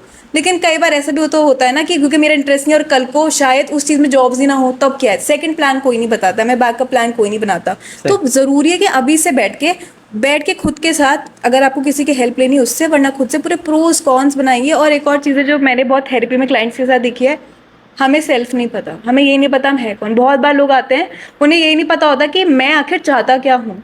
तो वो जो चीज़ है, हम दूसरों से अपनी पर्सनालिटी ले रहे, वो एक प्रॉब्लम होती है। खुद को ढूंढना बहुत ज़रूरी है। मेरा अगला आप सवाल इसी समझेंगे? पे था कि खुद को कैसे पहचाने। हाँ, इकबाल का खुद ही का कॉन्सेप्ट भी इसी से रिलेटेड है। जी और ये जो आपका फ्रेडरिक नीत्शे का सुपर ह्यूमन है, वो यही है कहीं ना कहीं। मतलब ये जो फ़र्क है उनमें, उसमें फर्क है। तो मैं हाँ इसी पे आते हैं क्योंकि आपने बात निकाली। तो जो खुद ही है ये क्या है, खुद ही को कर बुलंद इतना के हर तकदीर से पहले, तो ये क्या है, अपने को पहचानना, सेल्फ रियलाइजेशन, निर्वाणा प्राप्ति, ये क्या है? आसान अल्फाज में अगर कहें तो अल्लामा इकबाल ने यानी अल्लामा इकबाल एक ऐसे शायर थे जो कि मकसदी शायर हैं, जिन्होंने अपनी शायरी के ज़रिए यानी एक पैगाम देने की कोशिश की है, या शायरी को एक व्हीकल के तौर पर इस्तेमाल किया है। और उस पैगाम के जो कुछ सिंबल्स उन्होंने डेवलप किए, कुछ इस्तिआरे जो बनाए, उनमें से एक खुदी है। तो खुदी से इनकी जो मुराद है वो ये कि यानी आपकी अपनी जो ख़ुद एतमादी है, जो सेल्फ़ रिस्पेक्ट है, सेल्फ़ कॉन्फिडेंस है, वो एक फ़र्द का भी होता है और फिर एक कौम का भी होता है। तो उन्होंने इस बात पर फोकस किया कि फ़र्द की खुदी में अगर स्ट्रेंथ पैदा होती है या इर्तिक़ा होता है, तो फिर वो सक्सेस की तरफ जाता है, अल्टीमेट सक्सेस की तरफ, दुनिया में भी और आखिरत में भी। और जिस कौम में ये मिजाज पैदा होता है कि उसकी खुदी मजबूत होती है, तो वो कौम भी दुनिया में मतलब अपना जो इमामत और क़यादत का मनसब है वो उसको हासिल होता है, और फिर मतलब ये कि वो डेवलपमेंट का जो पूरा प्रोसेस है वो फॉलो होता है। अब ये सवाल नेचुरली पैदा होता है कि फिर वो ये खुदी की स्ट्रेंथ का वो जो प्रोसेस है ये क्या है। तो उसमें जो बात आई कि आप अपनी खुदी को पहचानें, आप अपना यानी और उसको स्ट्रेंथन करें। तो एक उन्होंने अल्लामा इकबाल ने फ़ारसी के कुछ अशार में अपनी एक मिसाल दी थी, जिसमें उन्होंने ये बात बताई थी कि हिकायत में कि शेर है और कुछ भेड़ें हैं, और अब शेर की अपनी खुदी ये है कि वो गोश्त खाएगा, वो शिकार करेगा। और उस कहानी में, उस हिकायत में भेड़ों ने कुछ ऐसी साजिश की थी, कुछ ऐसा चाल चली कि शेर वेजिटेरियन हो गया। अच्छा। तो अब जब शेर वेजिटेरियन हो गया तो यानी उसने अपनी खुदी फरामोश कर दी। तो अब हमको लग रहा है कि गोश्त खाना या नहीं खाना में नेकी है, लेकिन शेर की खुदी वो है। तो अब शेर ने जब अपनी खुदी छोड़ दी तो उसकी सेहत ख़राब होने लगी, वो बीमार होने लगा, उसके दांत झड़ने लगे, और बिलाखिर वो जो जंगल का बादशाह था वो बिल्कुल कमज़ोर, बीमार और लागर और ऐसा हो गया।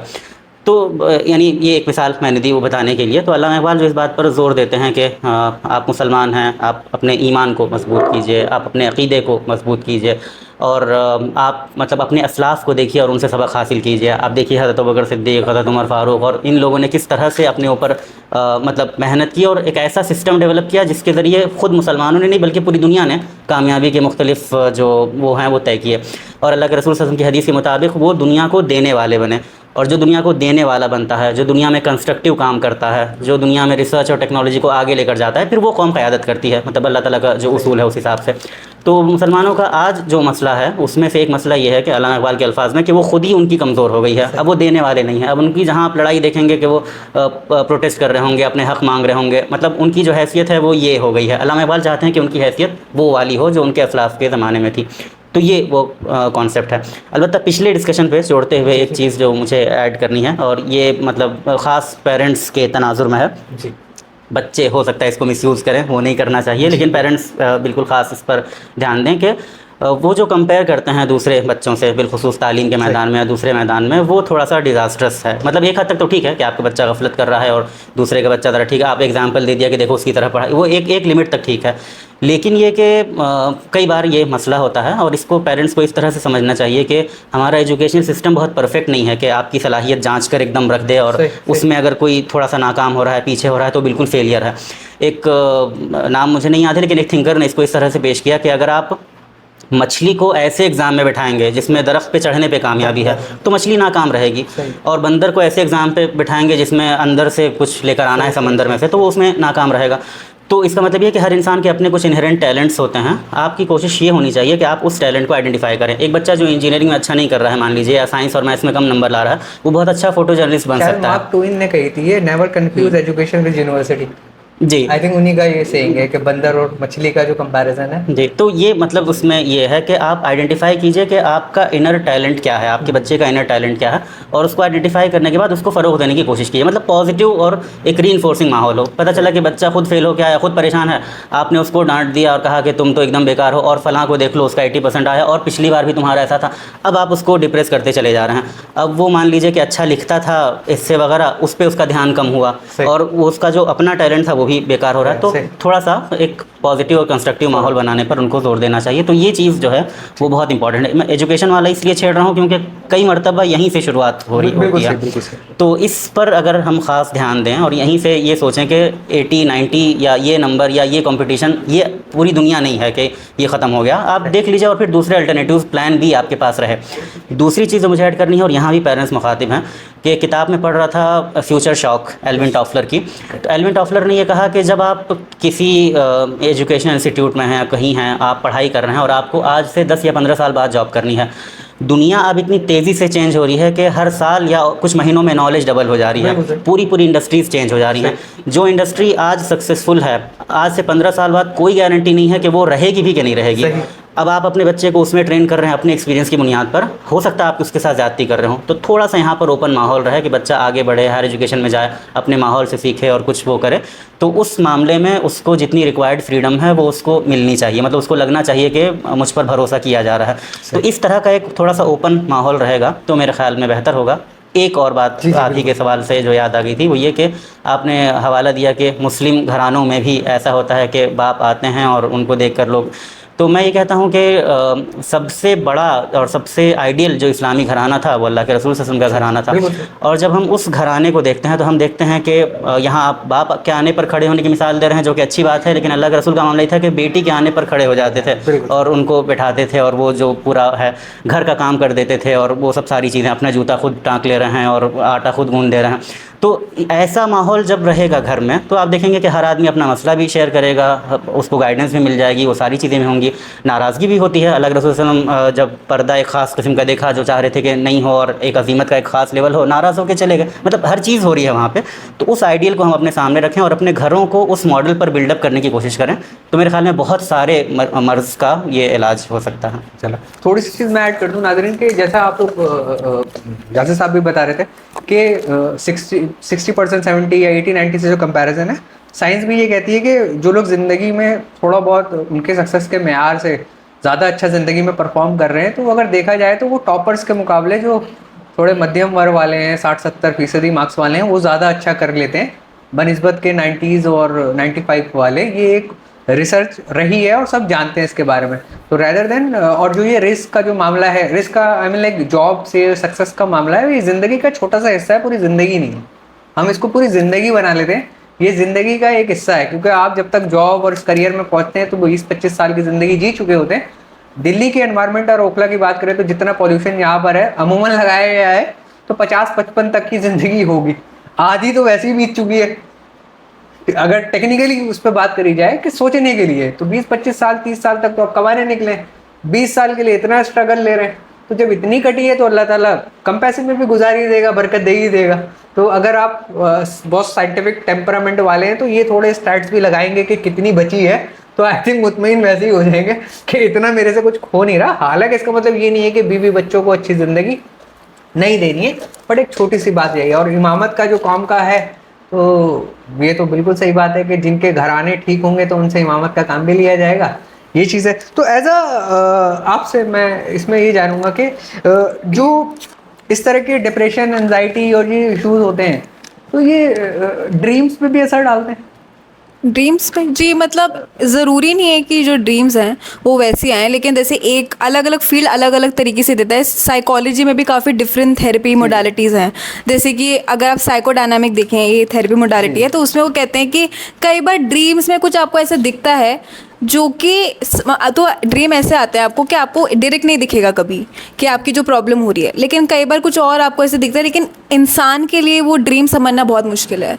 आप कभी नहीं समझ पाएंगे अपनी ड्रीम को कि इसमें हुआ क्या। अच्छा। वो सिर्फ एक प्रोफेशनल नहीं समझ पाएगा। तो जो ड्रीम है, अगर आप इस्लामी उस पर्सपेक्टिव से देखें तो वो अलग तरीके से बोलते हैं कि ड्रीम में अगर ऐसा कुछ दिखता है शायद उसका ये साइन है। लेकिन अगर आप साइंटिफिक तरीके से देखें तो ड्रीम जो होता है वो अनरिप्रेस, मतलब कि ऐसी चीज़ें आपको बताता है जो आपने अपने अंदर रखी हैं बहुत अंदर तक, लेकिन उसको आम इंसान समझना बहुत मुश्किल है। अगर आप चाहेंगे भी, एक तो आधे लोग, ज़्यादातर रिसर्च भी हुई है, ज़्यादातर लोग अपने ड्रीम्स भूल जाते हैं, और जो याद भी रखते हैं वो कितना ही कोशिश कर ले उसको समझना कि ये क्यों आया है बहुत मुश्किल है।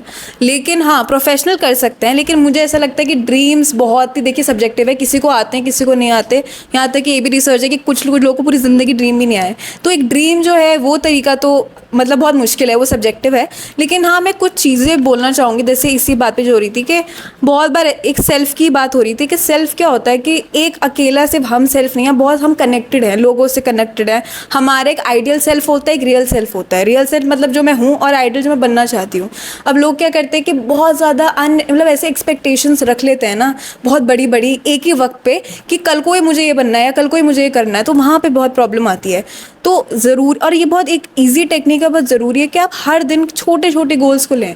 मतलब अगर आपने अभी एक नया कोर्स लिया है बच्चों के लिए, जैसे हम जैसी कोर्स मिला था हम कल ही कमाने लग जाएं, या कल ही हम बस सारी गाड़ी बंगला खरीद लें, बहुत मुश्किल है। तो खुद से आपको समझना पड़ेगा कि जो आइडियल सेल्फ है, इस तक पहुंचने के लिए बहुत छोटे छोटे आपको स्टेप्स लेने पड़ेंगे।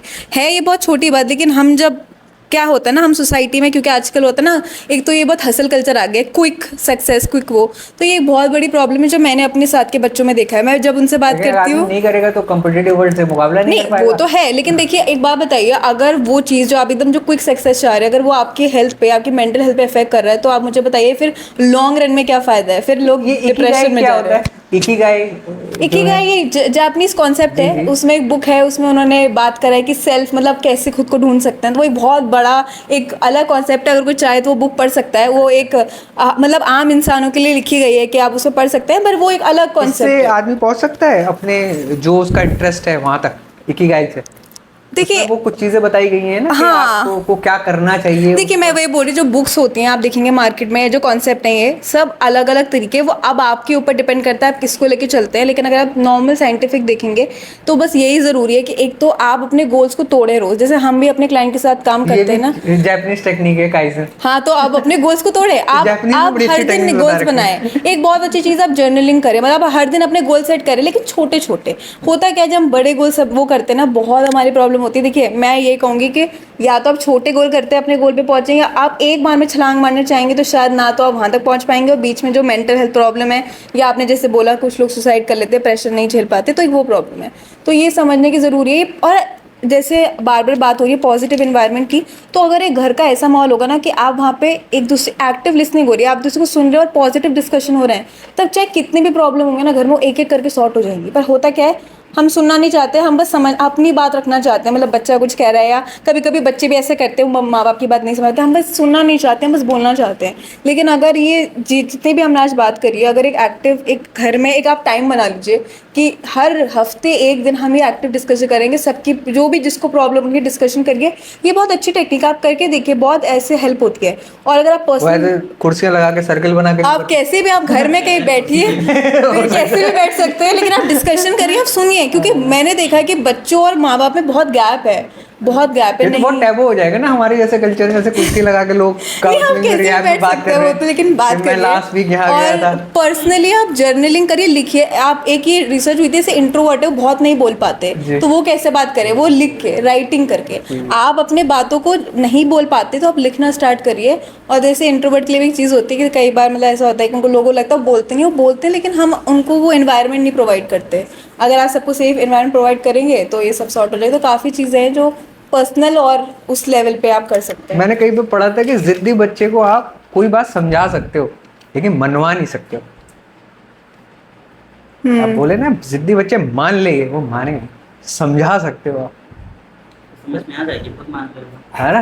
तो यार हम कोशिश करते हो तो मनवाते हैं, तो ये एक चीज़ है। बहरहाल आपसे एक चीज़ और पूछता हूँ, क्योंकि हम धीरे धीरे अब कंक्लूड की तरफ बढ़ेंगे, क्योंकि ऑलमोस्ट आपने क्वेश्चन तो सारी चीज़ों को इन डिटेल बताया है, तो हो गया। हमारे अंदर सेंस ऑफ ग्रैटिट्यूड, शुक्रगुजारी कुछ हेल्प करती है इसमें? जी। हम शुक्रगुजार ना शुक्र बहुत हो गए हैं, और शैतान ने जो कहा अल्लाह से कि मैं तुम्हारे बंदों को, है ना, जब उसे निकाला गया जन्नत से, तो इस पे थोड़ी सी रोशनी यासिर साहब, और आप बताइए ग्रैटिट्यूड के बारे में हाँ, क्या तो कहते हैं? जैसे मैंने साइकोलॉजी के बारे में पढ़ने के स्टार्ट कर, तो मैंने कोशिश करी कि कहाँ तक ये इस्लामिक से भी लाइक को रिलेट करा, कहाँ हम इसको रिलेट कर पा रहे हैं। एक कॉन्सेप्ट है साइकोलॉजी में ग्रैटिट्यूड का। ग्रैटिट्यूड लोग इस पे बारे में बहुत बात करते हैं कि कैसे ग्रैटिट्यूड आप कर सकते हैं। जैसे आपने बोले बहुत काम आता है उन सिचुएशंस में जहाँ पे आपको लगता है कि नहीं, आप बहुत दूसरे लोगों को देख रहे हैं और आप आप नहीं समझ पा रहे ना, आप वो कर रहे हैं जो लोग कर रहे हैं। तो ग्रैटिट्यूड कैसे होता है, बहुत सिंपल सी टेक्निक है साइकोलॉजी में, एक बहुत सिंपल सी एक्टिविटी है। आप हर दिन बस 5 चीज़ लिखिए, हर रात को सोने से पहले। आज आप किस चीज़ के लिए ग्रैटिट्यूड है, वो बहुत छोटी चीज़ भी हो सकती है। आज मैंने अपना पसंद का खाना खाया, आज मुझे सोने की जगह मिली, या आज मुझे एक ऐसी अपॉर्चुनिटी मिली जो नहीं मिली। मतलब ज़रूरी नहीं है हर दिन हमारे दिन में बहुत बड़ी बड़ी चीज़ें हों, लेकिन हमें समझने की ज़रूरत है कि ऐसी छोटी, क्योंकि हम जब लिखते हैं और बोलते हैं खुद से, अगर आप मिरर के सामने जाके भी बोलेंगे आज ये हुआ मेरे साथ, आज ये हुआ, या आप लिखेंगे भी ना 5 चीज़, आप कॉन्शियसली अपने दिमाग में फीड कर रहे हैं ये, क्योंकि हमारा दिमाग ऐसे ही फीड होता है। उसमें आप जितनी चीज़ रिपीट करेंगे ना, अगर आप एक्टिविटी करके देख लीजिएगा, आज आप अपने आप को एक चीज़ बोल के देखिएगा, अगले 20-30 दिन तक मिरर के सामने खड़ोगे कि मैं ऐसा हूँ, आप देखिएगा 20-30 मिनट आपकी थिंकिंग वैसी हो जाएगी। ये बहुत सच है, ये होता है। तो अगर आप हर दिन 5 चीज़ें भी लिखेंगे ना, क्योंकि इस्लामिक पर्सपेक्टिव से तो हम पता ही ग्रैटिट्यूड, अब आगे भी बात करेंगे कि होता है, लेकिन साइंटिफिक वे में भी एक तरीका है कि आप अगर हर दिन अपने आप को उन 4-5 चीज़ों के लिए भी कॉन्शियसली याद दिलाएंगे ना कि आज मेरे साथ ये हुई है, तो एक पॉइंट आएगा कि आपका ब्रेन है वो सिर्फ पॉजिटिव पे ही ध्यान देगा, नेगेटिव पे नहीं देगा। तो ये बहुत पावरफुल चीज़ है जो मैं खुद भी ट्राई करती हूँ, और जब से मैंने ये करने लगा मुझे लगता है मेरे थॉट्स काफ़ी पॉजिटिव हो गए हैं। तो लोग अगर ट्राई करेंगे, ट्राई करके देखिए, अगर आपको हेल्प करता है। और भी चीज़ें हैं लेकिन ये बेसिक चीज़ है, क्योंकि और चीज़ें देखिए अगर आपको लगता है फिर भी नहीं कर पा रहे हैं, फिर तो वो एक प्रॉब्लम, बड़ी प्रॉब्लम की कॉज है, फिर वो प्रोफेशनल के साथ जाके हल कर सकते हैं। बट बेसिक लेवल पे मैं चाहूँगी कि ये सब करें, और बहुत हेल्प करता है एज अ थेरेपी। एंड बाकी हम इस्लामिक पर्सपेक्टिव से इसमें एक चीज़ मैं ऐड कर दूं कि इस पर भी रिसर्च हो रखी है कि कुछ बिजनेस ओनर्स या ग्रेजुएट्स स्टूडेंट्स को बोला गया कि अपने फ्यूचर के प्लान्स को लिखें, और कुछ लोगों ने लिखे और कुछ ने नहीं लिखे। तो जिन लोगों ने लिखे थे उसमें से अच्छी परसेंटेज थी जिन्होंने अचीव करे। जो आप लिखते हो तो आपकी अचीवमेंट पॉसिबिलिटी बढ़ जाती है उसमें। इस पे भी ये वेल एस्टेब्लिश्ड रिसर्च हो चुकी है, अगर आप थोड़ा भी ढूंढेंगे कहीं तो आपको मिल जाएगा। ये बस ऐड करना चाहूंगी, बहुत बेसिक सी चीज़ें पे लोग समझते हैं, ये साइंस है, हमारा ब्रेन वायरिंग होती है। आप जितनी बार बोलेंगे तो लोगों को कभी कभी ऐसा भी लगता है, उन्हें बोलो ना करने के लिए, क्या होगा लिखने से, कौन सा हो जाएगा। आप लिखे तो देखिए, क्योंकि जब आप कुछ चीज़ लिखते हैं आप उसे विजुअलाइज करते हैं, आप उसे इमेजिन करते हैं, और आप अपने आप को रोज वो बताते हैं कि मुझे करना है, तो बहुत हेल्प करती है। जैसे पाकिस्तान के एक फेमस डॉक्टर हैं जावेद इकबाल साहब, उनको मैं काफ़ी फॉलो करता हूँ। उन्होंने कहा कि आदमी का जो दिमाग है उसके सोच का गुलाम है। तो आप वो अपने मास्टर को कभी नाफरमानी नहीं करेगा। मैं बोलूँगा कि यार मेरे साथ आज बहुत अच्छा हो रहा है, बोलेगा हाँ मास्टर बहुत अच्छा हो रहा है। मैं बोलूँगा आज मेरे साथ पूरा बुरा ही हो रहा है, मुझसे बदनसीब कोई नहीं है, बोले हाँ मास्टर कोई नहीं है। तो this is the way brain thinks. वो जो केमिकल रिलीज करता होगा, न्यूरॉन्स फायर हो रहे हैं, वायर हो रहे हैं, इसकी आप बात कह रहे हैं, वायरिंग नहीं वो बनते जो हम, जी बिल्कुल सही, क्योंकि हमारी मेमोरीज भी होती है कई बार, जैसे पुरानी, जैसे जो ट्रॉमा हुआ होता है, तो उसके लिए भी नई वायरिंग के बाद नए एक्सपीरियंस करेंगे तो नई वो बनेगी। तो अगर आप कोशिश करें, जैसे रात को आप बोलते हैं कि मेरे को सुबह ऑफिस जाना है क्योंकि बहुत अच्छा काम है, तो दिमाग ऐसे असबाब बनाएगा कि आपके शरीर में कोई दर्द नहीं होगा। अगर आप सोचे यार मुझे वहाँ पे जाना ही नहीं है, बॉस ये है, बहुत बोरिंग है, तो वो जब आप सुबह उठेंगे तो सर में दर्द हो रहा है, शरीर में दर्द हो रहा है, नहाने का मन नहीं कर रहा, तो वो ऐसे असबाब क्रिएट करेगा क्योंकि मास्टर ने बोला था, तो वो रात भर में वो लग जाएगा कि मास्टर को कैसे रोकना है। ठीक, तो यहाँ से आपके लिए हाँ, तो इस मामले में जो बात है वो यही है कि इंसान को, यानी दुनिया में जब हम सारी चीज़ों को देखेंगे तो वो पाबंद नज़र आएंगी। सूरज, चाँद, ज़मीन, दरिया सब पाबंद हैं। इंसान अकाउंटेबल इसीलिए है क्योंकि वो अपना मास्टर है। यानी मैं अक्सर ये बात कहता हूँ और हमारे बुज़ुर्ग मुफक्किरीन भी कहते रहे हैं कि इंसान अपना बादशाह है। सही। तो वो मतलब दूसरों को चलिए वो कंट्रोल नहीं कर सकता है, समझा सकता है, कुछ भी कर सकता है, लेकिन अपना तो वो बिल्कुल मास्टर है और उसको उसकी रिस्पॉन्सिबिलिटी लेनी पड़ेगी।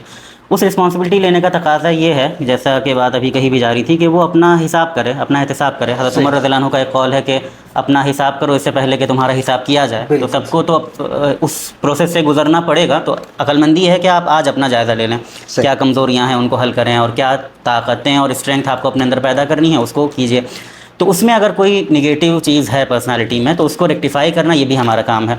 और उसको रेक्टिफ़ाई करने के लिए वो जो पूरा प्रोसेस इस्लाम देता है, मतलब मैंने इस शुरुआत में भी ये बात कही थी कि इस्लाम को आप किसी एक चीज़ में रिड्यूस नहीं करेंगे, हर चीज़ के लिए वो गाइडलाइन है।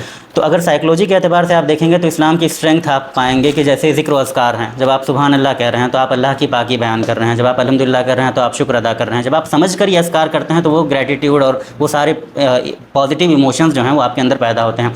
जब आप नमाज़ पढ़ते हैं तो आपको पता रहता है कि मतलब ये कि मैं अल्लाह के दरबार में हाजिर हो रहा हूँ, मैं अल्लाह से कुछ वादा कर रहा हूँ, मुझे अपनी पर्सनैलिटी में कुछ चेंज लाना है। जब आप रोज़ा रखते हैं तो खुसूसी मेहनत अपने आप पर साल भर में करते हैं और अपने जो आपकी नीड्स हैं और आपका जो बॉडी है उस पर आप अपनी जो थिंकिंग है उस पर कंट्रोल करते हैं। साल में एक बार आप ज़्यादा मेहनत करते हैं। जब आप ज़कात देते हैं, सदका खैरात करते हैं, तो आप माल वाली जो मोहब्बत है उसको रेगुलेट करते हैं, उस पर लगाम लगाते हैं। तो हर चीज़ का मतलब बहुत सारे पहलुओं के साथ साथ स्पिरिचुअल और फलां के साथ एक साइकोलॉजिकल पहलू भी वहाँ पर मौजूद है। तो अगर नफ्सियाती तौर पर भी स्ट्रांग होना है तो अगर आप इस्लाम को इस तरह से समझ कर वो करते हैं तो वो नफ्सियाती स्ट्रेंथ भी मतलब पैदा होगी और वो बहुत ज़्यादा मतलब ज़रूरी है। तो उस बहुत सारे मसाइल का हल ये है कि हम इस तरह से अपनी चीज़ों को समझें, अपने आप को डेवलप करें।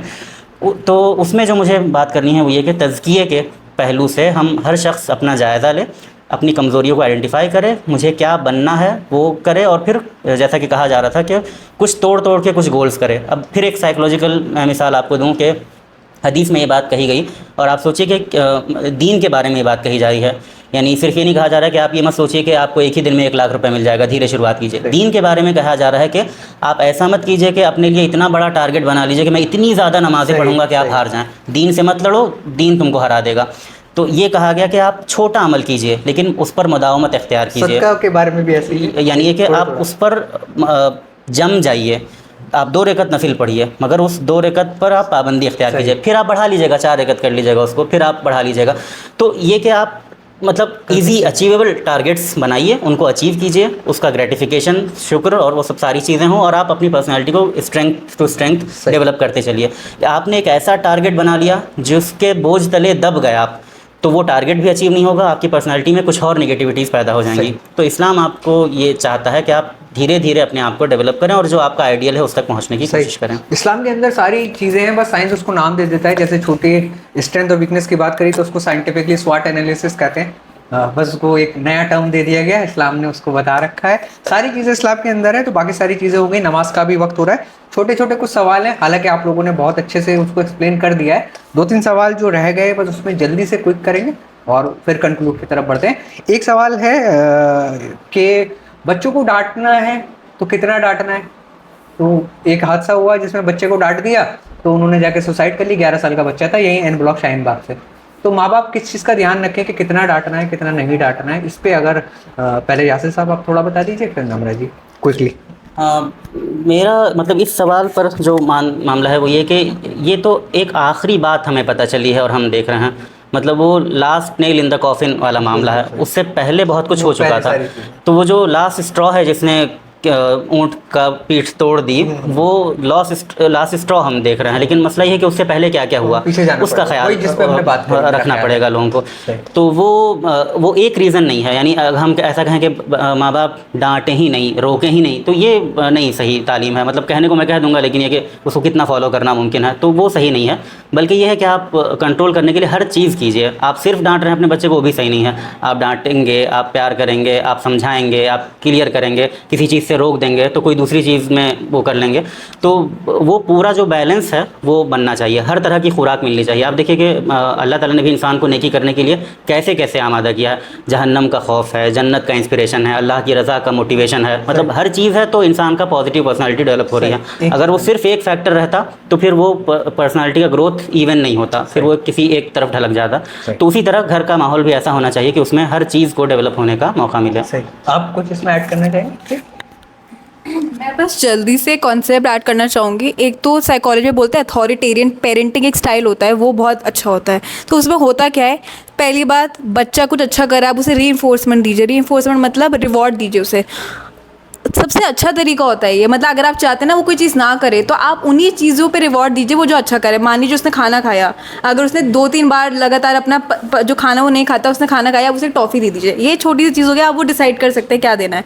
एक और चीज़ है कि घर में जैसे कि बात हुई कि लास्ट स्टेप है, तो आप क्या उसकी बात समझिए। रिफ्लेक्शन बहुत ज़रूरी है। मतलब अगर आपका बच्चों को बात कर रहा है, आप उसे पलट के बोलिए, अच्छा, उसे अटेंशन दीजिए कि अगर वो कुछ बात कर रहा है, हाँ मैं आपकी बात समझ रहा हूँ, ये ज़रूरी है। तो एक तो रिवॉर्ड सिस्टम और एक ये, और एक आप डिसिप्लिन के लिए बोलते डांटना कितना चाहिए। घर में ये सिस्टम बहुत ज़रूरी है जो मैं आप बताने वाली हूँ। आप कर सकते हैं टाइम आउट का। मतलब आप उसे दे भी रहे हैं कि ये चीज़ें ना करिए, पर आप उसे डांट नहीं रहे। लोग क्या करते हैं, पनिशमेंट देते हैं। पर साइकोलॉजी में पनिशमेंट एक ऐसी चीज़ है जो हमें लास्ट रिजॉर्ट यूज़ करना चाहिए, अनलेस एंड अनटिल सारी चीज़ें नाकाम हो जाए। तो इसमें क्या होता है, आप बोल दीजिए कि देखिए 9 से 10 ही घंटा है तुम्हारा टीवी का, उसके बाद तुम्हारी लाइट बंद हो जाएगी। अगर तुमने ये चीज़ें करी तो तुमसे कोई प्रिविलेज ले लीजिए। आप मान लीजिए अगर किसी ने मतलब कोई लड़ाई करके आया, तो ठीक है, आप तुम्हारे जो टीवी देखने का टाइम है 1 घंटे से सिर्फ 15 मिनट हो गया, तो इससे क्या होगा, पनिशमेंट नहीं दे रहे, आप बस कुछ ले रहे हैं कुछ वक्ती तौर पर। तो बच्चा समझ जाएगा कि अच्छा अगर मैं ये चीज़ करूँगा तो इसका मेरा ये होगा कि ये चीज़ मेरे को नहीं मिलेगी। तो इसमें अगर आप डांट नहीं रहे, मार भी नहीं रहे, कुछ नहीं कर रहे, आप सिर्फ उससे कुछ प्रिविलेजेस लेते हैं, या फिर कोई अच्छा काम करता है आप उसे रिवॉर्ड देते हैं। तो ये कॉन्सेप्ट है पेरेंटिंग में, जो आप अप्लाई करेंगे तो आपको बिना पनिशमेंट के काफ़ी वो देखने को मिलेंगे रिजल्ट्स। लास्ट सवाल लेते हैं, क्योंकि अमूमन जो सवाल आए थे हमारे पास बहुत जगह से, वो हो ही गए हैं इसके अंदर कवर। लास्ट सवाल ये है कि आजकल हम सोशल मीडिया से पेरेंटिंग बहुत सीखते हैं, बहुत सेलिब्रिटीज़ से सीख लेते हैं कि वो बताते हैं कि मैं पेरेंटिंग कैसे कर रहा हूँ, या एलीट क्लास अंबानीज़ एंड अडानीज़ के बच्चों को देखते हैं कि वो मैंने ये रख लिया था, तो बच्चे को ऐसे डांटो तो वैसे मत करो जब वो ऐसा बोले। और उनके कल्चर हमारे कल्चर से बहुत डिफरेंट है, और सही है गलत है वो एक अलग बात है। तो उसको पहले आपसे पूछते हैं वो कितना सही है, कितना इंस्टाग्राम पे पेरेंटिंग सीखनी चाहिए हमें। हम ये नहीं कह रहे क्या इन्फॉर्मेशन वो सही है इन्फॉर्मेशन, बट हमारे कल्चर में सही जा भी रही है, क्योंकि किसी इन्फॉर्मेशन की बैकिंग भी होनी चाहिए कि उस पर लागू हो रहा है। उसके सर्जरी करनी है, लेकिन डायबिटिक पेशेंट है, वो डायबिटिक में नहीं करोगे ना बात, ठीक है सर्जरी करनी है, ये भी देखना है। हो सकता है हमारा कल्चर नहीं सूट कर रहा उनके कल्चर से। इस पे रोशनी करेंगे, फिर कंक्लूड करके रिमार्क्स की तरफ है। तो बस यही है, जैसे मैंने आपको बोला, तो जो सेल्फ होता है वो अकेले का नहीं होता, लोगों से बनता है। तो आपको सबसे पहले पेरेंट्स को ये जानने की ज़रूरत है कि कल्चर डिफरेंस बहुत है, तो अलग तरीके से बच्चों को टैकल करेंगे। अगर आप अंबानी की बात करें, उन बच्चों के पास अलग तरीके की टेक्नोलॉजी, अलग तरह की चीज़ें, उनका माहौल अलग है, लेकिन हमारा जो माहौल है वो बहुत डिफरेंट है। सबसे पहले अपने माहौल को समझिए। और पेरेंट्स के लिए भी ये है कि अगर वो कोई चीज़ सोशल मीडिया पे देख रहे हैं तो उन्हें पता होना चाहिए कि क्या ये रियलिटी है। क्योंकि देखिए, अंबानी आके अगर कुछ बताता है, ज़रूरी नहीं है वो सच है झूठ है। तो आपको डिसाइड करना है कि आपको अपनी बच्ची की पेरेंटिंग कैसे करनी है। और जैसे मैंने कुछ टिप्स बताए थे, जो साइंटिफिक जो तरीका है, जो है तरीका यही है कि एक तो बचपन से आप अपनी बच्चों की बात सुनिए जो कह रहे हैं, मतलब इन द सेंस कि आप उसे ये महसूस कराइए कि अगर वो आपकी कुछ बात सुने तो आप भी उसकी बात सुनिए, उसके इग्नोर। मतलब बहुत बार ऐसा होता है कि हम बच्चों की बातें नहीं सुनते तो उनको एक ना सेल्फ स्टीम का इशू हो जाता है। एक तो वो ज़रूरी है। ऊपर से फिर ये कि अगर आप अपने घर का जो माहौल है वो कैसे सेट करें। आप देखिए, अंबानी का जो घर है उनका माहौल अलग, अगर आपका अलग है, तो जो भी कंडीशन है, जितनी भी आपके पास रिसोर्सेज है, उसमें जो आप बेस्ट कर सकते हैं आप उतना करिए। और अगर नहीं है तो आप अपने बच्चों को कम्युनिकेट करिए कि देखिए हमारा इतना है तो ये फ़र्क है उनमें, तो वो बच्चा भी समझेगा और आप भी समझेंगे। इसमें तो पेरेंट्स को समझना चाहिए कि उनको देखना ही नहीं चाहिए, बच्चा तो बाद में समझेगा। देखिए, पेरेंट्स का क्या होता है, सोशल मीडिया मैं चाहे पेरेंट्स की बात करूँ, बच्चे की, पेरेंट्स को समझने में दिक्कत होती है। वो सिखा रहे देखो ये इसमें क्या आ रहा है, 6 महीने वाले को ये करना है, 5 महीने वाले को ये करना है। तो ये उनके लिए भी है कि उनको भी अपना टाइम कम करना होगा सोशल मीडिया का, और उन्हें भी समझना होगा। बच्चों के लिए नहीं है सिर्फ, ये उनके लिए भी है कि पहले उनके लिए, कि पहले उनके लिए है, क्योंकि देखिए बच्चा जब छोटा है उसमें इतनी अकल नहीं होती, आप जो सिखाएंगे वो समझेगा। तो आप अपना टाइम कम करिए और आप देखिए कि कौन सी ऐसी हेल्दी चीज़ें जो आप कर सकते हैं। एक बार आप वो कर लेंगे ना, आगे भी जाके आपका रिश्ता मजबूत होगा, तो हर चीज़ वो बता सकेगा। और जो हमने जितनी भी प्रॉब्लम की बात करी है ये नहीं आएगी। तो ये बेस जैसे अब यही चीज सोशल मीडिया से जो इन्फ्लुएंस है पेरेंट्स का स्पेशली, जी, उसको बच्चों पे थोपा जा रहा है या फिर रिश्तेदारों पे भी थोपा जा रहा है। इसमें तो जो जनरल बात मैंने इससे पहले कही उसी को मैं बिल्कुल मतलब पॉइंट वाइज अगर लाऊं तो ये सबकी जिम्मेदारी है, बिलखुसूस हमारे पेरेंट्स की, कि वो अपने घर में एक पॉजिटिव माहौल डेवलप करें। और उनको अगर कहीं से कुछ सीखना है, मतलब एक तो उनको अपना मोबाइल का टाइम कम करना पड़ेगा। मैं ओवरऑल मोबाइल कह रहा हूँ, सिर्फ सोशल मीडिया नहीं, क्योंकि एक जब अनप्रोडक्टिव काम बढ़ता है तो दूसरे प्रोडक्टिव काम घट जाते हैं और अपॉर्चुनिटीज़ घट जाती हैं। तो वो उसको कम करेंगे तो मेरे ख्याल में दीगर चीज़ें जो ज़रूरी हैं वो होंगी। और तीसरी चीज़ ये कि अगर उनको गाइडेंस कहीं से चाहिए तो उनको चाहिए कि वो ख़ुद कुरान का ज़रा ज़्यादा मुताला करें, समझ कर पढ़ें, अहादीस का मुताला करें, सीरत को देखें। और चूँकि कुरान में अल्लाह के रसूल सल्लल्लाहु अलैहि वसल्लम को उसवा हसना कहा गया है, तो उस रोल मॉडल को सामने रखें और अपने आप को उस पर ढालने की कोशिश करें। और बच्चों के सामने भी वही रोल मॉडल दें। वो रोल मॉडल की जब जगह खाली रहेगी तो बच्चे के लिए बैटमैन, सुपरमैन ये रोल मॉडल बनेंगे, या भीम और कोई क्रिकेटर और कोई सुपरस्टार वो रोल मॉडल बनेंगे। तो वो रोल मॉडल की जगह खाली रखने के बजाय बच्चों को शुरू से दिखाएं कि वो रोल मॉडल हैं। तो ये सब चीज़ें जब बेसिक सही रहेंगी तो मेरे ख्याल में बहुत सारे मसले जो हैं वो सॉल्व होते चले जाएंगे। या अगर वो आएंगे तो हमें पता रहेगा कि हमें क्या करना है। एकदम जिसको कहते हैं कि हम तैयार ही नहीं हैं और मसला आ गया, ऐसा नहीं होगा फिर।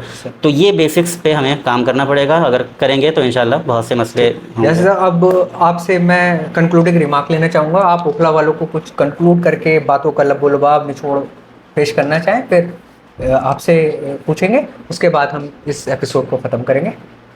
मतलब बातें तो सारी आ गई हैं। मेरा जो कंक्लूडिंग बात है वो यही बात है कि हम अपनी पर्सनालिटी पर मेहनत करें, अपने घर पर मेहनत करें।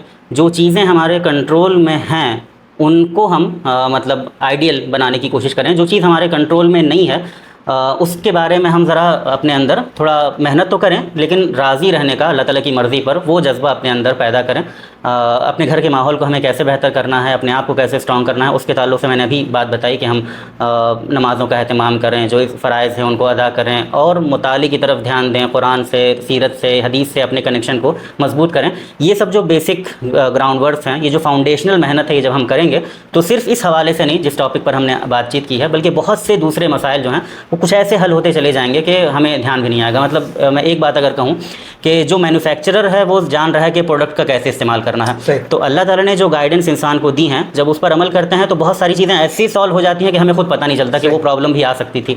लेकिन जब आप गफलत करना शुरू करते हैं तो पता चलता है कि अच्छा ये प्रॉब्लम हो गई, वो प्रॉब्लम हो गई, ये प्रॉब्लम हो गई। तो अब हम जो बहुत सारी प्रॉब्लम्स देख रहे हैं वो इस बात का नतीजा है कि मुस्लिम सोसाइटी जो है वो इस्लाम से दूर होती चली जा रही है। तो मुस्लिम माशरे को सही मानों में इस्लामी माशरा बनाना, मुस्लिम फ़र्द को सही मानों में इस्लामी शख्सियत बनाना और तज़किया तरबियत पर ध्यान देना, ये एक अहम चैलेंज है जो बहुत सारे चैलेंजेस का जवाब है। सही। नम्रा जी, आप कंक्लूडिंग रिमार्क्स ने दीजिए, क्या कहना चाहते हैं ओखला वालों से? हाँ, तो जैसे कि आज ये बात भी हुई थी कि prevention is better than cure. मैं चाहती हूँ कि हम किसी भी बात पे सिर्फ तब बात ना करें जब वो इतनी बड़ी बढ़ जाए, जब ये केसेस सामने आए, बल्कि हम रूट कॉज देखें।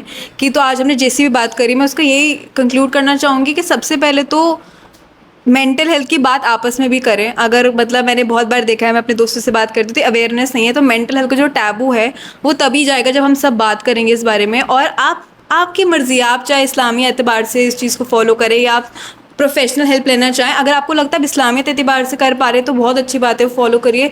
लेकिन अगर आपको कहीं भी लग रहा है कि आपको प्रोफेशनल हेल्प की ज़रूरत है तो प्लीज़ अपने बच्चों को, या अपने अगर आपके पेरेंट्स भी हैं वो जो इस चीज़ से गुजर रहे हैं, आप उन्हें मोटिवेट करिए कि वो जाके प्रोफेशनल हेल्प लीजिए। क्योंकि मैं खुद थेरेपिस्ट हूँ, तो मैंने देखा है मेरे पास क्लाइंट आते हैं काफ़ी प्रॉब्लम्स के साथ, एंड काफ़ी ज़्यादा चीज़ें, उनकी जो भी सिम्टम्स होते हैं वो कम हो जाते हैं। और वो सब एक्चुअली में नमाज़ें पढ़ते हैं, सब पढ़ते हैं, पर कभी कभी क्योंकि एक प्रॉब्लम है, एक हेल्थ इशू है, तो वो चीज़ें आ जाती हैं। तो आप दोनों चीज़ों को तरजीह दीजिए। लेकिन अगर आपको लग रहा है ये बात आगे बढ़ी तो आप प्रोफेशनल हेल्प लीजिए, थेरेपिस्ट को अप्रोच करिए, इतना इंतज़ार मत करिए। क्योंकि मैं सच कहूँगी एक थेरेपिस्ट के पास जाना ज़्यादा बेटर है, बशर्ते कि कोई बहुत बड़ी चीज़ हो जाए और फिर बाद में हम रिग्रेट करें।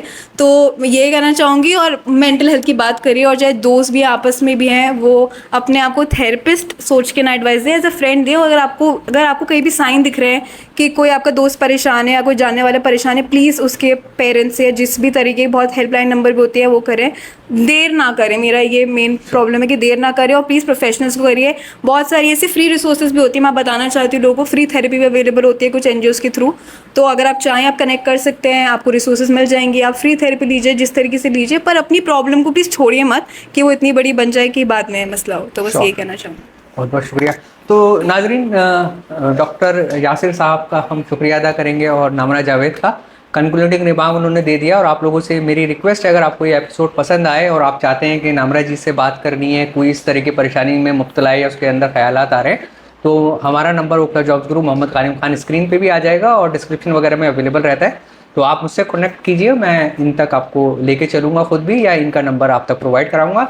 सेम अगर आप यासिर साहब के ख्यालात से आपको लगता है कि फ़ायदा मिलेगा तो मैं यासिर साहब तक ले जाऊँगा, यहीं अबुल फजल में अवेलेबल रहते हैं। नमरा जी भी ओखला से हैं और मेरा नंबर तो 24/7 अवेलेबल है। इसके साथ मैं सिर्फ ये कहूँगा कि मैं खुद करियर काउंसलर हूँ और गाइडेंस देता हूँ, तो अगर मुझसे हेल्प चाहिए किसी किस्म की तो आप लोग मुझसे बात कर सकते हैं, क्योंकि ओखला के अंदर कोई भी परेशानी होगी उसे सॉल्व करना हमारी एक सामाजिक जिम्मेदारी है। मुसलमान तो एक ऐसा होता है कि बस में कोई सामने बैठ जाए तो उसके हुकूक हम पे लग जाते हैं। एक जगह तो ऐसा लगा कि पड़ोसी को घर वालों से ज़्यादा हुकूक दे दिए जाएंगे। इस तरह के बहुत किस्से हैं, बट उसको अमल करने की ज़रूरत है। और लास्ट में बस, न किसी हम सफ़र न किसी हम नशी से निकलेगा, हमारा पाँव का गाटा हम ही से निकलेगा। ए वतन की रेत रगड़ने दे पाँव, मुझे यकीन है पानी यहीं से निकलेगा। तो इस नोट पे मैं अपनी बात ख़त्म करता हूँ। चैनल को सब्सक्राइब करें, इस वीडियो को शेयर करें, ज़्यादा से ज़्यादा लोगों तक पहुँचाएँ। बहुत बहुत शुक्रिया।